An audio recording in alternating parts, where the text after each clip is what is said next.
AskGunQuestions.com is a website that we built back in 2007, and since then, for the last 15 years, people have been able to ask questions of simple to advanced nature, and we attempt to answer them in different ways over the years. Join us now as we start a new series to answer gun questions. And welcome everybody to our show. So it's been a couple weeks. My fault that we've had to postpone it a couple weeks here, getting bills paid. But I asked Tony if he's around today, and he had some time, so we're back at it to answer gun questions again on Saturday. So let's take a second and see what's happening, what's going on with Tony. What's been going on your side of the internet? Just busy. Busy. Had the diversity shoot coming up next week. Had one 3 weeks ago or 2 weeks ago. I forget which. That was fun. That was our second one at Gun for Hire. This would be a Union Hill Gun Club. Hopefully, I was speaking to somebody, and we're going to work on. I might be doing a speaking engagement at a convention. So let's see how that goes. I don't want to freaking jinx it, but let's see if we can get some funding from them to get me to frig there. I mean, it's great and all to have opportunities, but kind of sucks if you have to pay for them. Yeah, exactly. Like, hey, guess what? Here's a chance to do something. Then all you got to do is get here and take time away. Yeah, get here, take time off of work, and pay for it yourself. Got you. And again, sometimes it's worth that, but we'll see. We'll see. So that's what I'm working on. And I finally have girded myself up. So once the funds hit the bank account, I can go ahead and do the 501c3. I'm out of delays, and I'm about to go to Train and Learn. And I promised I was going to kick it off before at last year's Train and Learn. And I don't really want to walk in the door this year and not have at least started it. So shame works, embarrassment works to get me to do what I'm supposed to do. And I'm out of excuses. Everybody knows I can do this except me. And that's annoying. But that's what's going on with me. I think I'm on the brink of kicking something off that's going to be awesome. And I can't wait to do it. I'm excited about it and nervous at the same time. Yeah, I hear that, dude. It's always frustrating when you're juggling a bunch of things, because then things get dropped, and it's not always possible. It's not like you're got one thing you're juggling, and when you drop it, you're just not paying attention. But when you've got a lot of stuff you're keeping your attention busy, then when something happens, it gets frustrating. Anyhow, let's not doing well. I'm trying to talk and look for Brooke's show here. I know she has a suicide prevention Saturday set up, and I didn't connect them before the show, so I'm trying to do that as we talk here. I guess what I was trying to say. Guess what I'm trying to say is it's our show where we answer gun questions. So people that are watching live, feel free to ask questions. We can answer them. But it's also May the 4th, and that's traditionally the Star Wars holiday. You celebrate the May the 4th? Oh, definitely. I celebrate, and I freaking make a birthday cake to Dr. Spock, and I do all that. May the 4th be with you. No, I'm just joking. I know somebody's backing their head into a wall right now. No, I don't really. No, not at all. No, Like there's parts of it. Nah, it's just parts of it I thought were cool as a kid. I mean, obviously it was an awesome movie, especially for the time. But in my opinion, they've effed it up and effed up the feeling I've had about it since I was a kid. Like I was excited about Star Wars, and they pooped all over that with every movie after the original ones. And I'm like, yeah, no, I don't care. I get that. I liked I'm like, it a you lot, took something that and was then I liked it it was less like, and less and less and less as it's gone on. yeah, it's like you took something that was awesome and special because they weren't a lot of blockbuster movies in the 70s and the 80s, really.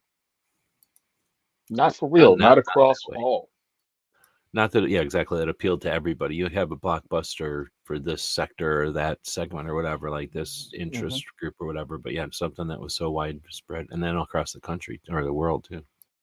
Around the world, and then you just what is about a third one when you were making aliens just so you could sell the toy. Right. They kind of started corrupting it, and then the legacy and the da da da, and it just got to the point. It's like I don't even want to be a part of this. It came kind of like a lot of the Marvel is now. It's Well, it like led these the are way in stuff a we lot of should. ways, but then it also led the way in that part, right? Like in how it fell apart or how it failed. Like it led the way up, but then it also by I think necessity or unless it just stays there up forever, it's going to also lead being one of the first things to fall. And it fell through like you're saying, just well, hindsight's 2020 or whatever. But they made a bunch of weird decisions and stuff along the way, and that was I think wasn't it the second one with Ewoks? As soon as the Ewoks were in there, I was like, nope, I'm over this already. They're selling toys, Yeah, yeah. and I was a kid Soon as still. whatever. Yeah, yeah. As I soon just as didn't the want Ewoks stuffed was animals. branched off, it was like, dude, no. And it sucks because I'd love to have that feeling back of a good franchise of something you go, man, I can't wait for that to come out and see the next iteration of it. Well, I'm gonna say I still have that. Like I'll even I don't know if you watch the like on Disney. There's the TV shows now. So like there's Boba Fett or whatever, and okay, I don't know them all by name, but there's a bunch of the movies that are out now, and those are fun. They're like watching a movie, right? Except that they're TV shows. So I mean, I kind of like them, but I don't know. There's at least the good thing is there's so many of them that they strike out, but every once in a while they do something good, and it's essentially free to watch them. So, but I could totally Yeah. understand people that get frustrated and don't even bother because there are movies. But after all, they're not anything more than that. And Hmm. yeah, if they're not your cup of tea, then yeah, I mean, there's plenty of movies that I don't watch. Plus, we have, I mean, it's funny because in the 70s, 80s, 90s, if you didn't watch the new movie come out or watch television, what are you doing? But now you have movies, television, you have, computer, you have YouTube, you have this, you have that, you have various forms of entertainment. But back in the day, we only had a couple, to go out and socially see something. Well, the other part of Star Wars that beyond the movies was you, like you said, you saw the movie and then that was it. Unless you were rich or something, you could watch the movie every day. You'd still, you're paying real money to watch that movie every single time. And to some extent, you had to wait in line, for a while to watch it. So you weren't going to see it but once. And everybody saw it, right? And we all knew what it was like to watch something once and try to remember it all because we all had to do that, right? There was nothing. There was no, except for reruns, there was nothing. You'd see something once ever, right? As far as movies and Hmm. stuff like that. I think the very classic movies, they would come back once in a while and rerun them at a movie theater, but like Snow White, like very few movies that I can think of like that. But anyhow, Yeah, they do a um, matinee. the whole other part of Star Wars back in the day was we didn't have video games, or if we did, it wasn't the same as today. They were just like a baseball, the difference between baseball and hockey or something like you were both, you were either playing a video game when you were sick or you were outside, but nobody went inside to play a video game ever, at least back in the Hmm. old days. So what I'm getting at is the Star Wars figures were that community thing because everybody would have the Star Wars figures they liked, and then the ships or whatever. Nobody could afford all of it, and then you go to school. At least for us, you'd go to school and find a sandbox or some place that you're gonna play in, and then you figured out what you were gonna play by what everybody's stuff was. And I think that was one of those universal things. You could be at the doctor's office or something, and there's some kid with a Star Wars figure, and you got your Star Wars figure. Now you're playing. Uh, and I imagine at some point it got a little bit mixed because there was more than Star Wars figures after a while. But you know what I mean? Like I think that kids just played with each other back in the day. Like you're the same age, go play with each other. You're obviously friends. You're the same age, right? Like Yeah. that was the way it was.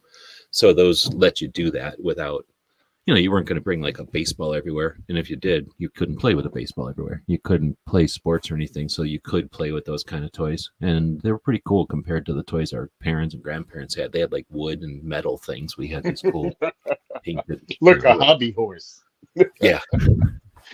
Ow, my toy bit me or hurt me. Like, okay, so we got a real question here from Woods, but it is May 4th. And like I say, I like Star Wars. Like I said, I don't like them all. I like some of them a lot, and I like some of them very little. And every once in a while, I'll get well, actually, I shouldn't say that. Maybe a couple of times I've sat there and watched all of them in order just to do it. So I'm definitely fluent in Star Wars, I think. But so if people got Star Wars questions, feel free to throw them out.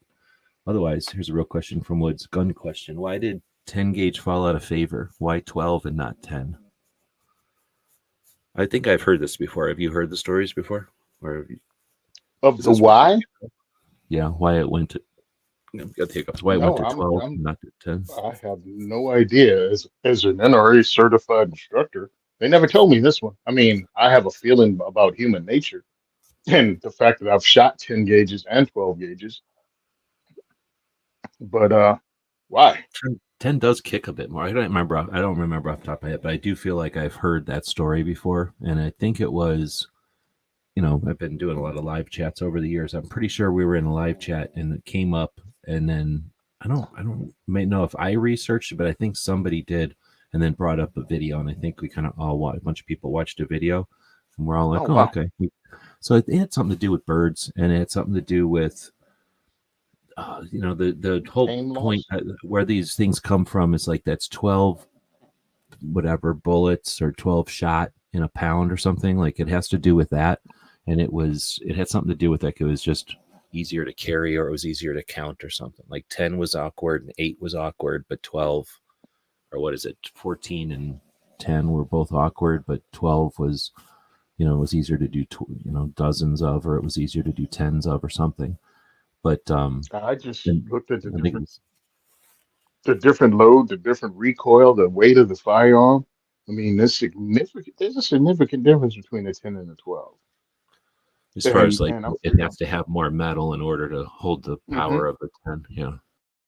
Yeah. And then it's like, well, what am I getting? How much bang am I getting for that buck? I mean, because I mean, it's almost like a punt gun when you get to the point that it's this big gun with the recoil, and how many birds are you going to down at once? Because that's what I'm thinking it was for mostly upland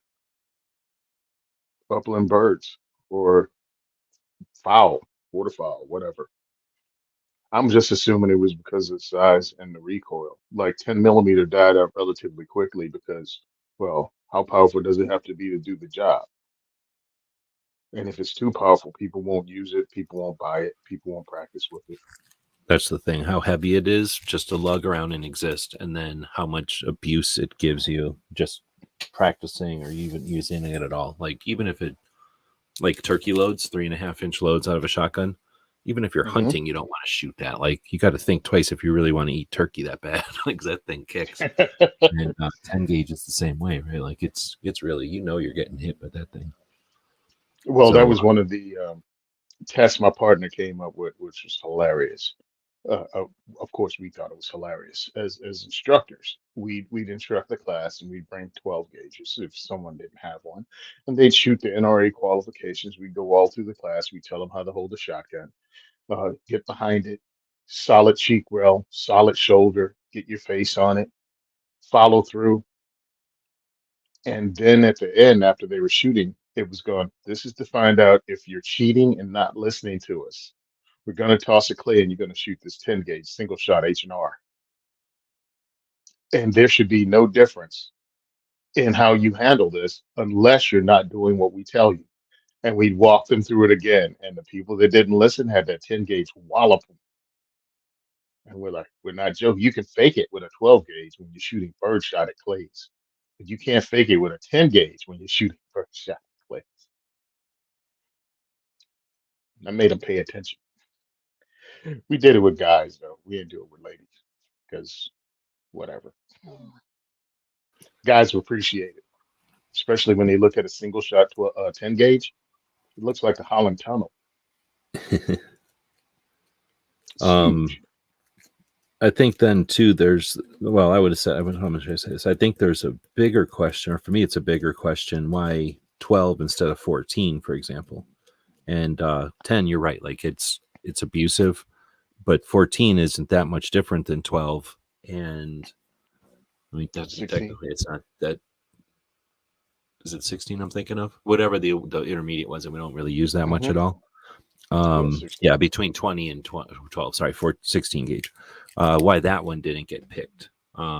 And I'm guessing it has something to do with maybe like something I haven't hunted, like I don't know, duck or something, that goose or something like that's big and far away, where like the 16 just wasn't cutting it. It was never going to work for, like, let's say goose or big ducks or something.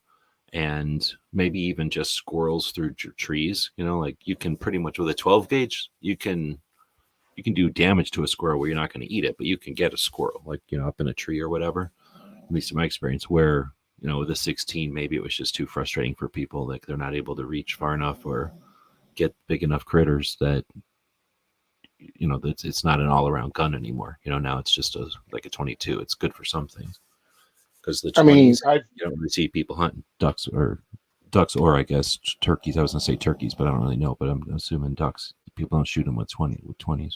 mm-mm. Nope, because I think payload and everything else when it comes to depends on the game. I think that's what made things fall out because I've heard people call 16 gauge like this awesome sweet spot, but it's like, yeah, but where's everyone using it? I mean, I got a feeling like 16 gauge is somewhat like different calibers and handguns and other things that have like it makes sense on paper, like 41 Magnum makes sense on paper. In the time of 357 Magnum and 44, 41 Magnum seemed like a smart uh what not Cinderella. What is the little Goldilocks? Seems like a Goldilocks load, but somehow it didn't take off commercially. I'm like, 16 gauge was out there, it was running along, and then it's not there anymore. When you say on paper, I was listening to an interview the other day, and this youngin, I'll just say youngin, was like blah blah blah, and then if I had to take a carbine or a rifle, it would be a M1 carbine, and for this and this reasons. And I'm like, really? Like anybody I ever known that had to carry one immediately didn't want to carry it anymore. Would rather carry any other gun besides it. And everyone I've M1 ever had, carbine or M1 Garand? carbine, the little one, and they Okay. run finicky, and like the people that I knew and that were old, like the grandparents' age, they didn't really like them. They didn't respect them. They liked the Grands. They liked the Springfields. Those were kind of the ones people chose. And then the carbine just never, whatever. And then there was so many fake ones, like so many aftermarket ones Mm-hmm. that didn't run well, that it just got Mm-hmm. such a bad rap. And then they got really expensive, and nobody shoots them anymore. So I suspect, what we're seeing now is people that have a good one, a specimen one, and it runs fine, but all those ones that were mediocre are just sitting on shelves because they don't have 30 caliber ammo, and they don't Yeah. feel like shooting some grandpa's gun. But anyway, so I think that on paper thing can get us, like, when we look at all these numbers and things, because Mm-hmm. there's just the reality and the whatever you call it, like the physics, the physical world takes effect. And just because something looks cool or it seems like it should work cool doesn't mean its magazine works, doesn't mean that whoever engineered the clever gun also engineered a clever magazine that feeds the gun. I'm thinking of that 45 gun, The, that the M1 street. carbine worked out well. The M1 carbine worked out well in 1940s. They also understood that the magazines were disposable.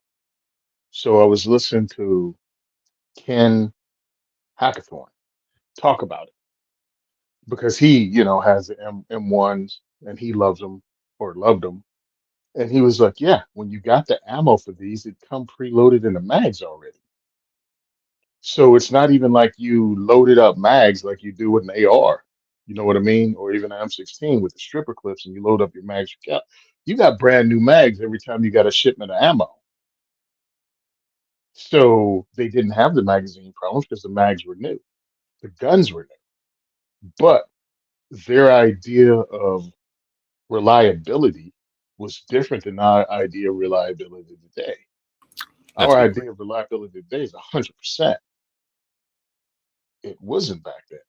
They understood that sometimes these things didn't work and they'd be finicky and you'd have to play with them. We don't accept that now. So when I hear a lot of younger people talk about how awesome the 30 cal or the M1 would be, I'm like, yeah, if we had ammo available like we did before, but if the ammo is just as expensive or more expensive than 5.56, why on earth would I ever use it? The gun, sorry, but the difference between a 5 pound M1 carbine and learning how to run that, or just naturally picking up a 6 or 7 pound, or maybe even a 5 pound AR, I would take the AR at this point. I have mags that are cheaper, ammo is cheaper, accessories that are available, and I'm sorry, but the M1 carbine is dated. It hasn't been kept up in the last 60 years. I mean, because the funny part Well, is the M1 carbine is only about 15 years older than the AR-15 initial design, but it's been updated continually, the AR-15 M16 family. that's a good point. You don't really think about it, but yeah, the M16 is essentially our grandparents' gun. 1963, man. Yeah, it's technically our parents' gun, but you know, parents being born, grandparents were using it at the time when it was being Mm-hmm. introduced. Yep. But otherwise, that's a good question about the 12 and the 10. I think it probably mixes in with competitions, hunting, and not defense until way later. But I think, like I said, I'm pretty sure I have seen something, and there might be something out there that's prepared on it, Oh, I or love that it. I I love to covered hear it about already. it. Yeah, my inner nerd would like to know, like, was there a reason behind the drop off? um, Plus defensive Let's see. use of a shotgun, like having a shotgun just set up for defensive use is, I feel, something new. I mean, no, wait a minute. No, they had coach guns also. So no, I'm talking about light. Yeah, they had coach guns, and pretty much the 1897 was actually used by militaries in the late 1800s, and definitely in the early 1900s. So I guess I'm wrong. Woods is mixing up the Star Treks and the wars. But he As he says, "What does. if a stormtrooper shoots at a red shirt? What would happen?" And that's I don't know, because the red shirts are there to die, and the stormtroopers are there to miss. Yeah, It's a good question. I gave my answer. The gunfight will last until the batteries ran dead in the freaking blasters. Oh, I got you. Yeah, that's a good point. I was going to say it's probably something like if you strapped a piece of toast to a cat or whatever and did it the wrong way so that it could never land. Instead of always landing one way, it would never land. It would just spin. Just jumps infinity. GI Joe. Yep, I hear that. Big time. Well, the thing was, we had Star Wars figures, and they were okay for a while, and then their legs were stiff and their arms were stiff, so they were okay, but you couldn't do everything with them. They were just like compared to what was coming, they were okay. But then GI Joes were the first ones that had elbows and knees. But Hmm. then not only they have elbows and knees, I was getting a little bit older, so I wasn't really as much into worrying about toys anymore. But that was pretty cool that they had elbows and knees. But then they were just regular GI Joe stuff. Like it was not space; it was regular whatever. They had a motorcycle and a jeep, and Hey, don't you could forget. play war or something if you wanted, but you'd also just be like, hey, here's some guy with a jeep. He happens to be wearing jungle clothes or whatever, but it's just some guy driving around in like Indiana Jones or one of those kind of movies. You could do any kind of playing you wanted with uh, GI Joes a little bit more than with everything had to be in a space and all kinds of Hmm. aliens and stuff. But it's not. There Yeah, is no for GI some Joe reason day, it is seems. there? What was that? I don't think there is a GI Joe day like there's a Star Wars holiday like that. Oh no, no, there's not a GI Joe. At least I don't know about it, but who knows? There might be. Yeah, there could be. But yeah, I was way more GI Joe dude. GI Joe kid. I had the comic books. I had the freaking toys. I never had the vehicles though. Wait a minute. Yeah, we might have had one or two, but we didn't have a lot of. I had the motorcycle, and then a friend of mine had the jeep, and then I think we always wanted the tank, but nobody I knew ever had a tank. But I think you're I a little think bit I younger had than the. me, right? Right, wait. Anyway, there Nah, were we're the same age. yeah, okay. So I was gonna say there were. I remember being just old enough to where I was like, do I really want a toy anymore? But damn, these are cool toys. So I remember getting the motorcycle one and being pretty much satisfied.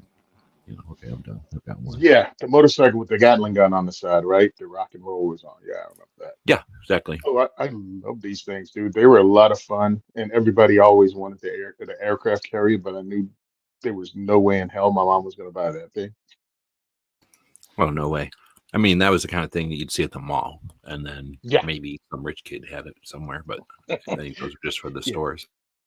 yeah. That was some silver spoons, Ricky Schroeder crap right there. You ain't getting that. Nice Woods had the helicopter with Wild Bill.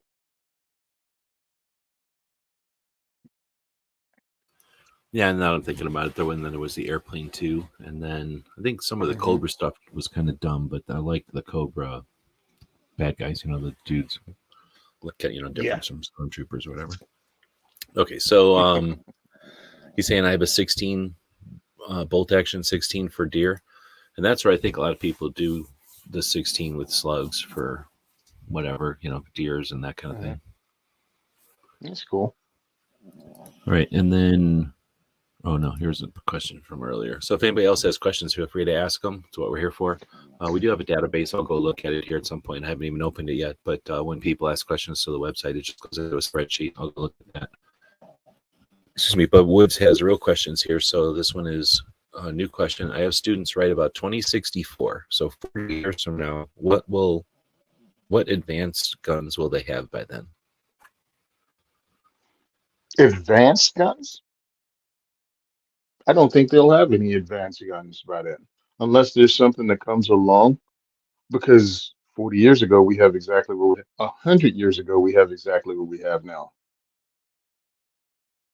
If, if, what's his name? Wow, brain fart.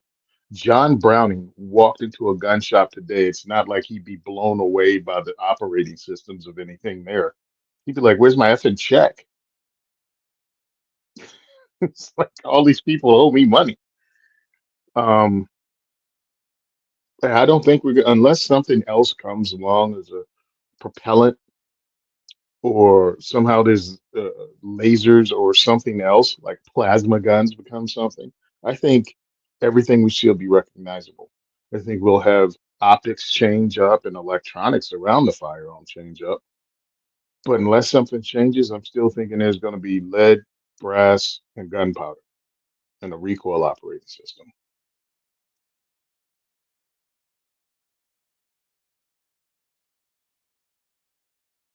I believe we'll have a lot of advances in electronics because they're advancing all the time. They're becoming less expensive, and I mean, they're becoming what do you call that? Like Holosun now has something. What was that thing that reads heat? It's a thermal Weird. that goes on top of your rifle, and it doesn't take up the whole thing. It's like a normal size. It's a little large, but that's it. I think those are the advances we're gonna have. I don't know what happened. I glitched there. Sorry, I missed that last part. You were saying you think the differences will be in like accessories or Accessories, optics, and electronics. I think those would be the big things, but I still think will be nothing will be changed. About propellants and projectiles. going in that direction. Do you remember maybe 3 years ago, maybe it shot, maybe I can't remember if it was like 2 or 4 or 3 years ago. They had an optic or a scope, and I think it was part of the gun, but it might not have been. It was Hmm. pretty big and it was on the rifle side, and I think the deal was you could click onto something and then it Hmm. would know the target and then it would just fire when it could, like when it decided it was ready to fire, but you'd Yep, lock it we on. actually You talked think, about it. Uh, okay, do you think that'll in 40 years, like that'll be like a red dot optic where everybody's like, oh, you don't have tracking? yeah, I think. Whoa, you almost got the name of it too. Something track Yeah, it was like was the the name something of tracker or something. Yeah. it. So we actually discussed that when it came out because it was really expensive. It was like $25,000 or something like that. Right. And then they took the technology from that and was able. They came back out with it and were able to do it less expensive but with less options. So yeah, as time goes along, something like that'll be a thing. But I think when you get to the point that all you have to do is put the crosshairs on, and when the solution is correct, the little light goes off and you pull the trigger. I think when we get to that point, we'll just have more nostalgia kick in and it roll back. You know what I mean? Because people still want to pull the trigger. They still want to be in charge of when they pull the trigger. They still want to test their skill set. So I think that technology will be there for military and other applications, but for sporting applications, we'll be back to doing what we do now and testing our skills because that's what humans have always done. I'm thinking we'll have some sort of, the way people bring out chronographs now, put them on a tripod and stick them downrange. Hmm. Probably something like a floating drone. It's something that just counterbalances gravity and just floats out there inexpensively to give you like super real time data on wind and temperature and whatnot, and probably sync right to your optic and give you some sort of, if you wanted to shoot it leading, shoot this way, and if you wanted to wait till it stops, get ready to shoot this trout, this path, and you'll see some sort of bendy glow stick looking thing in your optic, and you'll just choose your path like you're choosing a route on Google Maps or something. But I could see I that. believe you're 100% right because you can see that in actual air gun competitions. If you ever watch the air gun competitions in Europe, well, we have them here now. One of the big ones I saw is in Arizona, and they tie streamers up all along the course because depends on their pellet they're using. They use like 22s. It can be really affected by the wind, so you have to get that wind call right. Yep. So Like, are to you have it shooting through be like a like little curtain of wind? Are you shooting through like a big wave of wind? Is the wind going straight at you? Is it going with you? Like it pulling your bullet? Like, yeah. how far away, how far away, because the further it is away, the more effect that wind will have on the round, the projectile. I actually watched those, and it is pretty freaking cool because I'm a dork, but Well, and it's I like essentially like a those. miniature version of long distance, like real long Yep. distance, right? Hmm. 'Cause it's all the same factors, just in 25 yards instead of Hmm. 200,000 yards or 2,000. 100%. It's like I don't need binoculars, and you see the mirage as you're trying to see the target at 1,000 yards. It's like no, this is in 100 meters, and they're very small targets. Well, so okay, so the original question, though, going back to the original question, is 40 years from now, will they advance? I think that we've got a possibility, if not a probability, to get rid of the NFA. I think the NFA was fairly restrictive compared to other federal level laws, and either it exists and they say, well, because of it, we can deny all kinds of other rights that are guaranteed, or I think more likely through awareness and all the things that are good, people will calm their jets about the gun hype, because that's all bullshit anyway. And I think we will see the end of the NFA. And when that happens, and then here's something else I keep saying, and I could be wrong about this, but I don't see any reason why I am yet, because there's nothing to indicate one way or the other. So I'm not saying I'm 100% right about this, but I think there's a potential. We have the greatest generation still.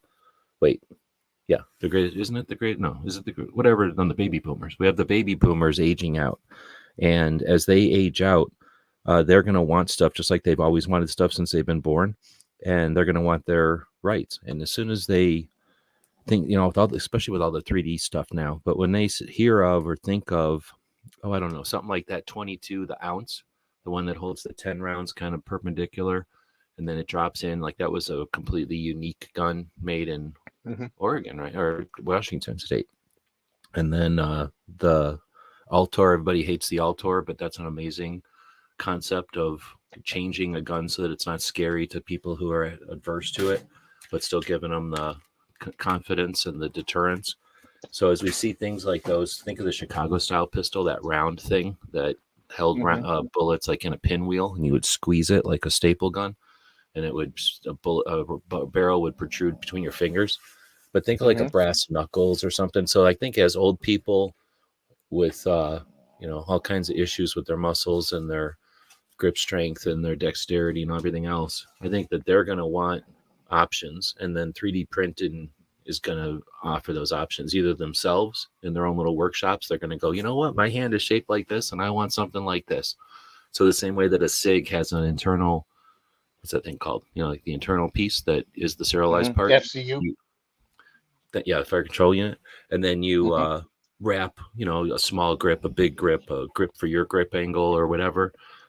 You wrap it around the same way. Like, okay, my hand is kind of curled up, or my hand is swollen, or my hand, I can't, I don't have that strength there, but I do have it in my palm. and they'll come up with the same way we come up with prosthetics. I think with the end of an NFA, we'll see that. So I think that we have the potential to see all kinds of organic-ish things that can defend people. But as far as what you were saying, as far as projectiles and stuff, I think I was trying to say before I got kicked off there that I think of like LED technology and like a mag light. Back when we were young kids or whatever, a mag light was ultimate. It had a xenon bulb. Holy moly, a xenon bulb! Like that was the biggest deal in the world. And we had alkaline batteries. Like, oh, we thought that was amazing because you could power these crazy bulbs and get so much light. And then 5 minutes later, they invented LED, and we totally forgot about xenon and all that, right? And I think that we're going to see something like that potentially, because right now there's a stifle because there's no race, right? There's no innovation because there's no need for it, or no perceived need for it. But I think the 3D printing arena shows that anytime there's an ability to be creative, and there's people that are motivated by boredom or interest, or just trying to be the first to do something, I think we're going to see differences in, I don't even know, as if I knew I'd know, but magnetism or different types of chemical reactions. But I think the same way we saw it jump from xenon bulbs to, or I should say from regular to xenon, that was a big deal. Those were super bright bulbs for being the same size as a regular bulb and being powered off of batteries.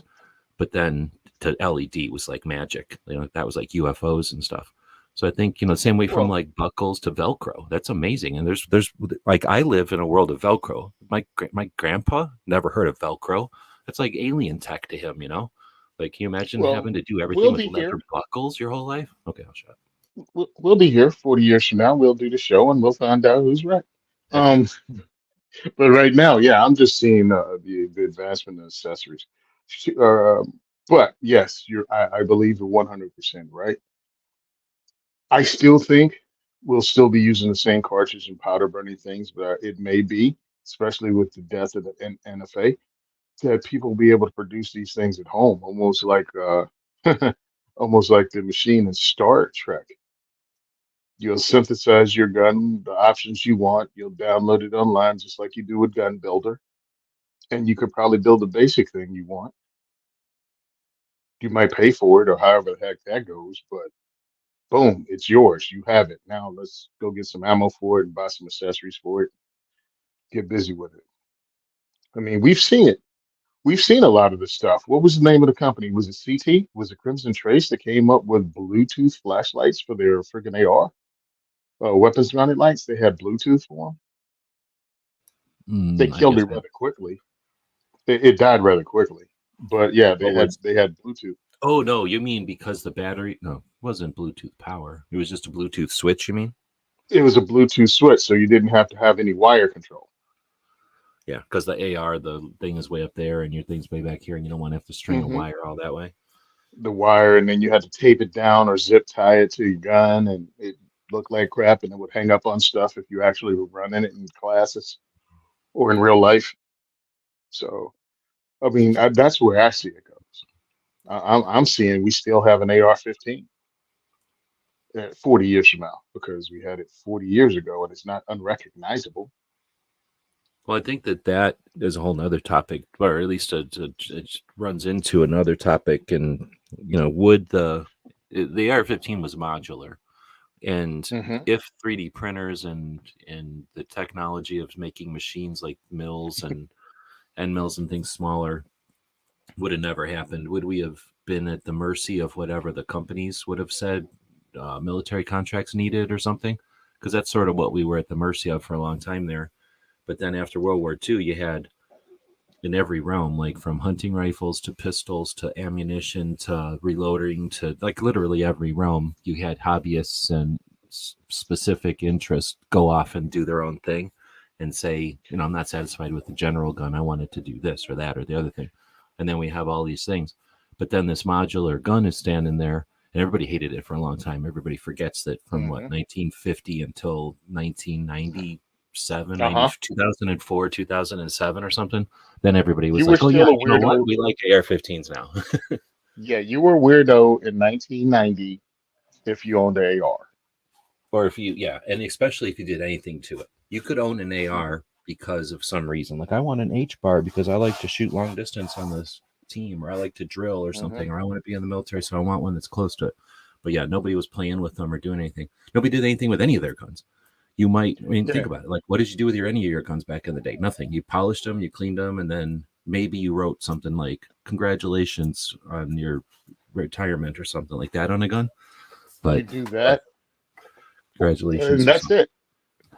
But anyway, It's so like, now look, we do different things with our guns for sure. yep. Or we treat our guns So differently. But we also have a relationship with our guns where, I mean, my gun lives in my pocket.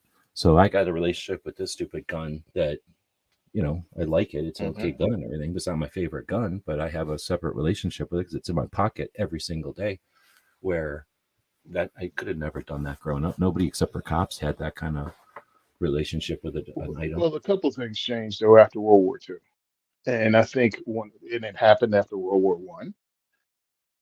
I think that was the first in the thing I'm coming up with in my head. It was a worldwide war, so there were firearms all over the place, bolt action firearms and different things like that. And then after the war ended, there was a huge surplus. Well, there were still people that hunted. Like hunting was a bigger thing, and sports shooting became a thing between the wars. If it wasn't already, I mean, it was already there, but it became bigger because you had these full size, service size guns. You had Mausers by the bucket load at the general store. You didn't even have to have it at a gun store. It was just another item they could sell for really cheap surplus, and people bought it, and then people started modifying it, and rechambering it, and doing all kinds of crazy things to it. So that created a market. And then those Winchester, Remington, Colt, they were like, we got people interested in guns. We got to sell more of them, and they pushed it. So I believe that market was created between the wars and carried on after the war, and that created a gun culture that wasn't really like that before. Well, yeah, because before that you didn't have, people didn't have the same kind of free time. They didn't have the same kind of vacations. They didn't have same kind of jobs. And now, like you're saying, and then something that I don't know how it doesn't get brought up very often. I don't know if people don't come over to this section of our conversations or whatever. But you think of all those people coming home from World War II, a real war that lasted for quite a while. They're coming home. Is there anything about PTS? No, it was called shell shock or something back in the day. So the option to go out hunting, go out fishing, and get away from all the stuff that is unreal compared to what you just dealt with. And when that stuff starts leaking back in and you got no other ways to deal with it, I'm guessing, there's other reasons for sure that people were into these outdoor activities, but, the rise in outdoor activities blossoms because of tons and tons of reasons. Lots of reasons. Leisure time, extra money that we didn't have before, days off. You could get a car Because that of get 40 you hours. there and all your stuff and your friends. Like before you had to take a horse or a bus, right? 40-hour work weeks. Yep. All that stuff didn't exist, and it all came together to create the society we have now. But there's And people that will say, like, we got violence. All of a sudden we cared about guns, and then they started making guns to feed our fear and violence or something. You know what I mean? Like, yeah, those people aren't really that bright. Yeah. They're now, I'm sorry, because I watched a thing, but David how Yahambe from Wake Forest, the Yamani? professor with Professor Yamani, I'm sorry. Yeah, he actually posted something from some academic, and you're looking at it and going, that doesn't make any sense. This guy came up with his conclusion and then tried to create situations to match up with something he already concluded with no research or with a total bias. And I think those are the smart people that they have in the anti-gun community that come up with stupid theories like we've become more violent. And it's like, no, that's not true at all. We're less violent than we've ever been as a society. It's almost like you've never opened a history book.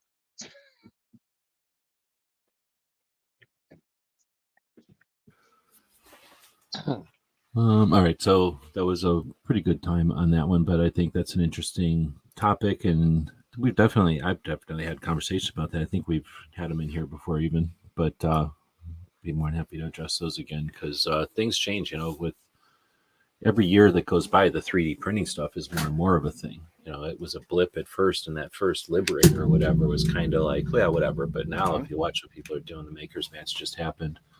Yep. It's crazy, you know, the development and the, I guess, the variety of interests that are going on over there. The variety of interests, when prize money goes up and innovation is celebrated and the winners of those matches become well known. I mean, it's not like we don't personally know the people that run those matches. Yep. Okay, so then this one is also from Woods. How important is grip angle really? Seems overhyped to him.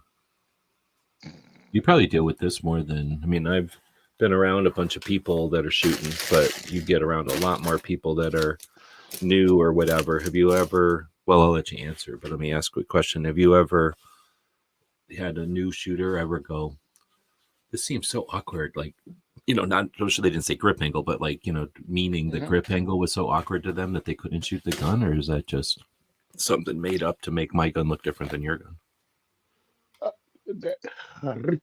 Okay. Because it's funny because I'm offsetting me when I first picked up a Glock compared to a 1911 when I got out of the military to the new shooters that I introduced to firearms monthly. They don't even notice because they've never touched a gun before. So, however you tell them they hold a gun, they hold the gun that way. And it's like it's all uncomfortable. So they're learning it all. And once you have a actual formal, a good education or a good introduction to something, it makes things easier. Now, as a vet bro or bro vet, I don't know which people want to. I had all this false Dunning-Kruger effect because I didn't know jack crap, except I'd shot a 1911 in boot camp once. So obviously I knew what I was doing because I was military. I go in and I have no idea how to hold a Glock correctly.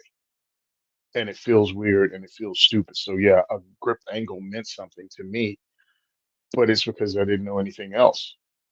I knew very little, and the one thing I did know, this didn't align with.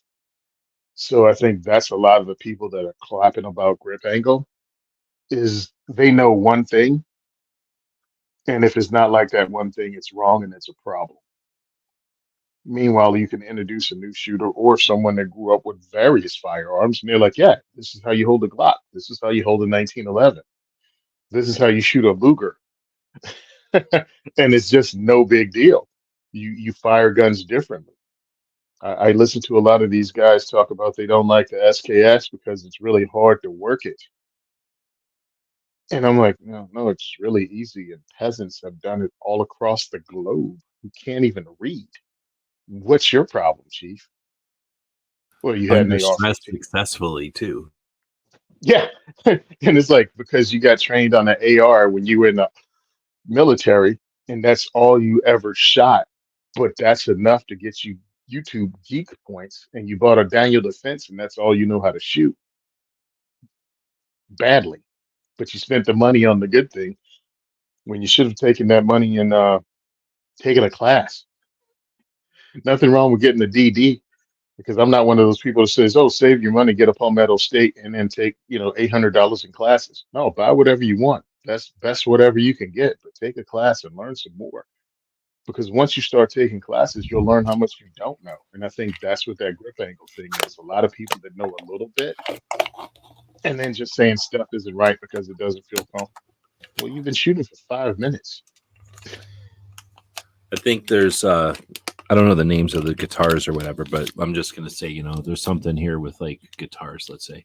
So if you got like your $100 guitar, your $500 guitar, your $1,000 guitar, or whatever the prices are of guitars, you get your person that's gonna go, so and so plays their $1,000 guitar, so that's what I'm buying, and then it just sits there on the wall, but they're cool because they've got the guitar like what's its face has.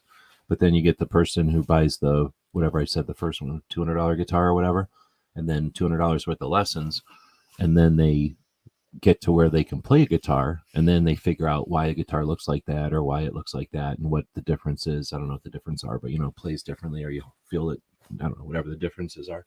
But they learn the differences, and then they decide if they want to keep pursuing that one or not, right? And then maybe they decide somewhere in the mix, I'm better at playing this type, or it turns out even though I like this one originally, I now like this one. It's the same thing with guns, right? People buy them because of whatever reason, then they just sit there looking at it.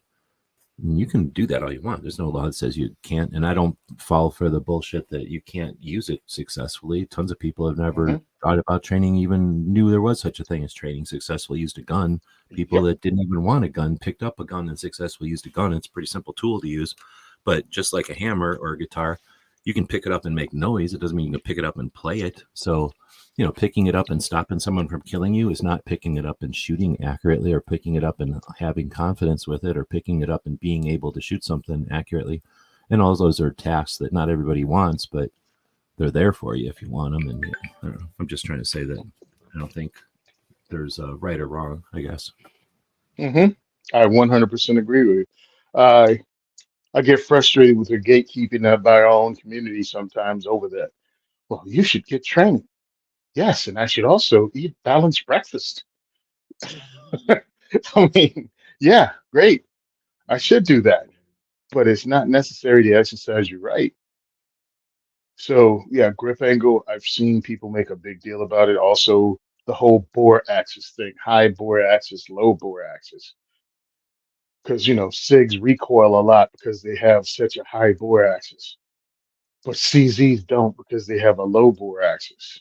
And I'm like, well, actually, a Glock has a lower bore axis than CZ. And it's all about technique, both with grip angle and recoil management. So the more you learn, the better you're going to be able to counteract the things that many people say are a problem that aren't. And a lot of people say things just so they can seem smarter than they are. So they try to make it look like a problem. I see that as a thing that we have to check. As an instructor myself, you can't tell someone, excuse me, it doesn't help when you tell a new shooter about bore axis or grip angle as if it's a problem. They don't know it's a problem until you said something. You're screwing it up. Just teach them how to shoot the firearm. They'll figure it out. I think of it too sometimes like sitting in a car. Like you're learning how to drive a car. What car did you learn in? A Chevrolet probably, but or maybe a Ford, right? But do you remember the model? No, because who cares? What except for this one time I rented a Grand Marquis because I used to like to rent things that look like cop cars. I rented a Grand Marquis and it had the worst headrests. Like literally the worst. They were so annoying. They just tweaked your neck in such a way, and driving to Vegas and back in them was just annoying. Like I can still remember that to this day. But aside from that, I don't remember any rental car I've ever been in.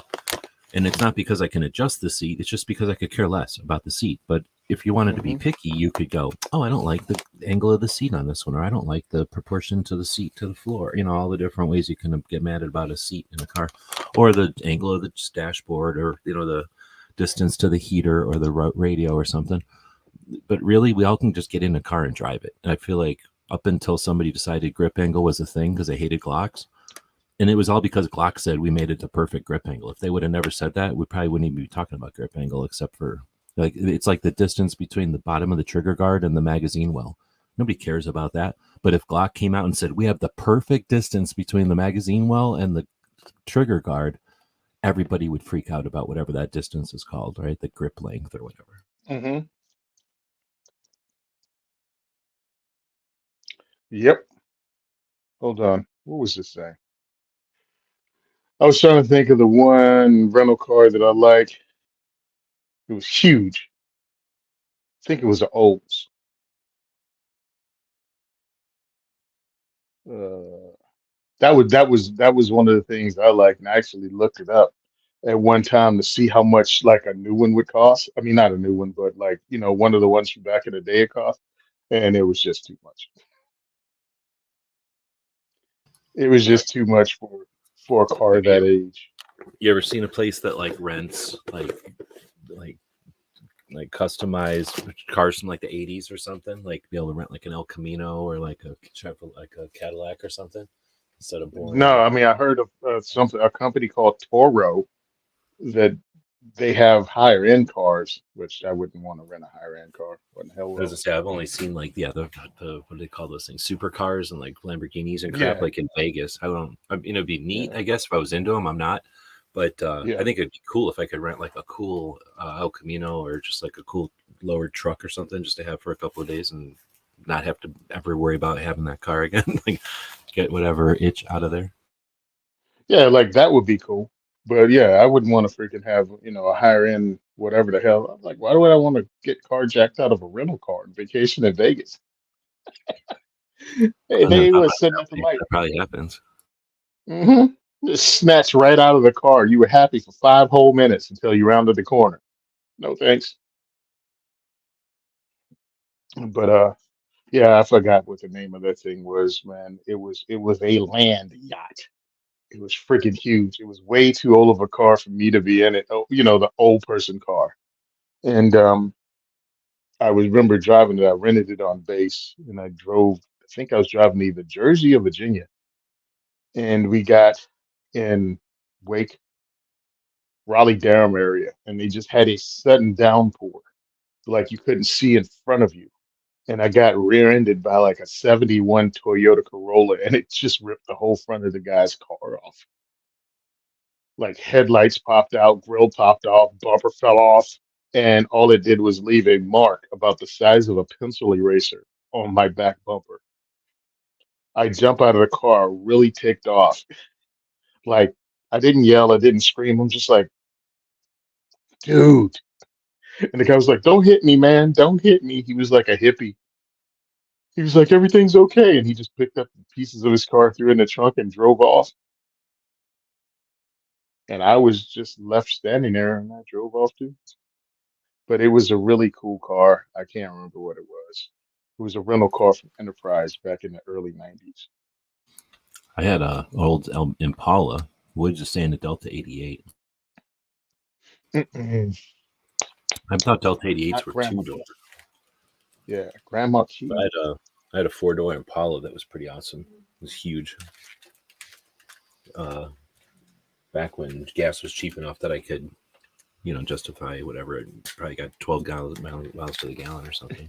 Yeah, yeah, big giant V8s that didn't move. Oh, went pretty quick, but yeah, I mean, it was a boat. They call it a boat because it would just sway. The shocks were so crazy, and it was such a big thing that it didn't. You could anyway. It was fun because you did potholes and the rough roads back in the day. It would just glide along them because the shocks were there to go up and down. The weight of the car. The reason they made those things like that is because the weight of the car would kind of stay, in one place, and the wheels would go up and down all around to the potholes and things. It was pretty good, pretty comfortable to drive, I should say. But well, I don't know. I probably would have kept it if it wasn't just so much money to keep it going. But yeah, it was so easy to work on that car too. Now that I'm thinking about it, probably should have kept that car. But I traded in my Impala, or no, I traded my Impala in for my El Camino, and it didn't have room for two giant cars like that. Yeah, dude, those things ate gas. Oh, this is really driving me nuts. Was it a Olds 98? Like these are just it was a boat. And I really wanted one for a long time because it was just so cool. So when I finally got my Cadillac DeVille, it was awesome for a little while until you learn the Cadillac North Star engines and everything else about them are garbage. I hit 100,000 miles and lights started coming on in that car like I was Maverick and they had achieved missile lock immediately. I hit 100,000 miles, and within I think 100 miles of 100,000 miles, I started getting service lights coming on, and they didn't go off until the car was totaled in the car accident.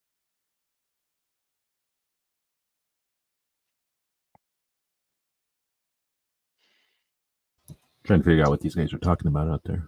They got something going on. Who's that? Oh, silver bullets. Oh, New York was saying that Woods should join them. I thought I missed something. Yeah. Anyway, I was looking for questions in here, and Rob was saying, in a market for what's he? Can you help me find a magic? Wait, help me find magic bullets for sale at a reasonable price.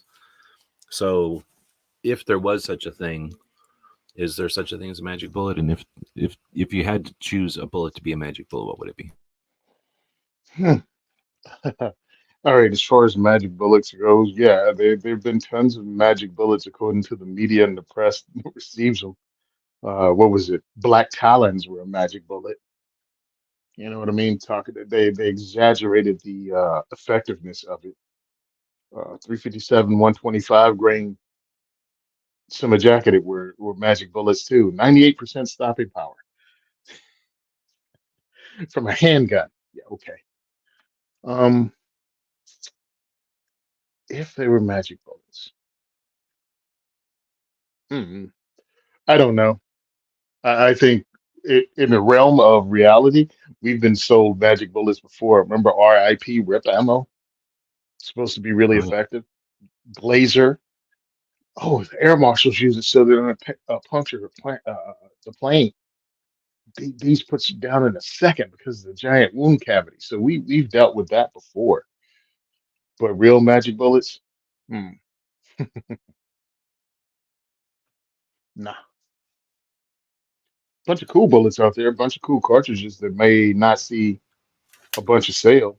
Like I think 357 Sig was really cool, but that fell off. And I think Super Carry is kind of cool, 30 Super Carry, but I don't know if that will take off. Yeah, I think that if you just think of a standard jacketed lead core, just a jacketed bullet. So you take a lead bullet and you wrap it in copper.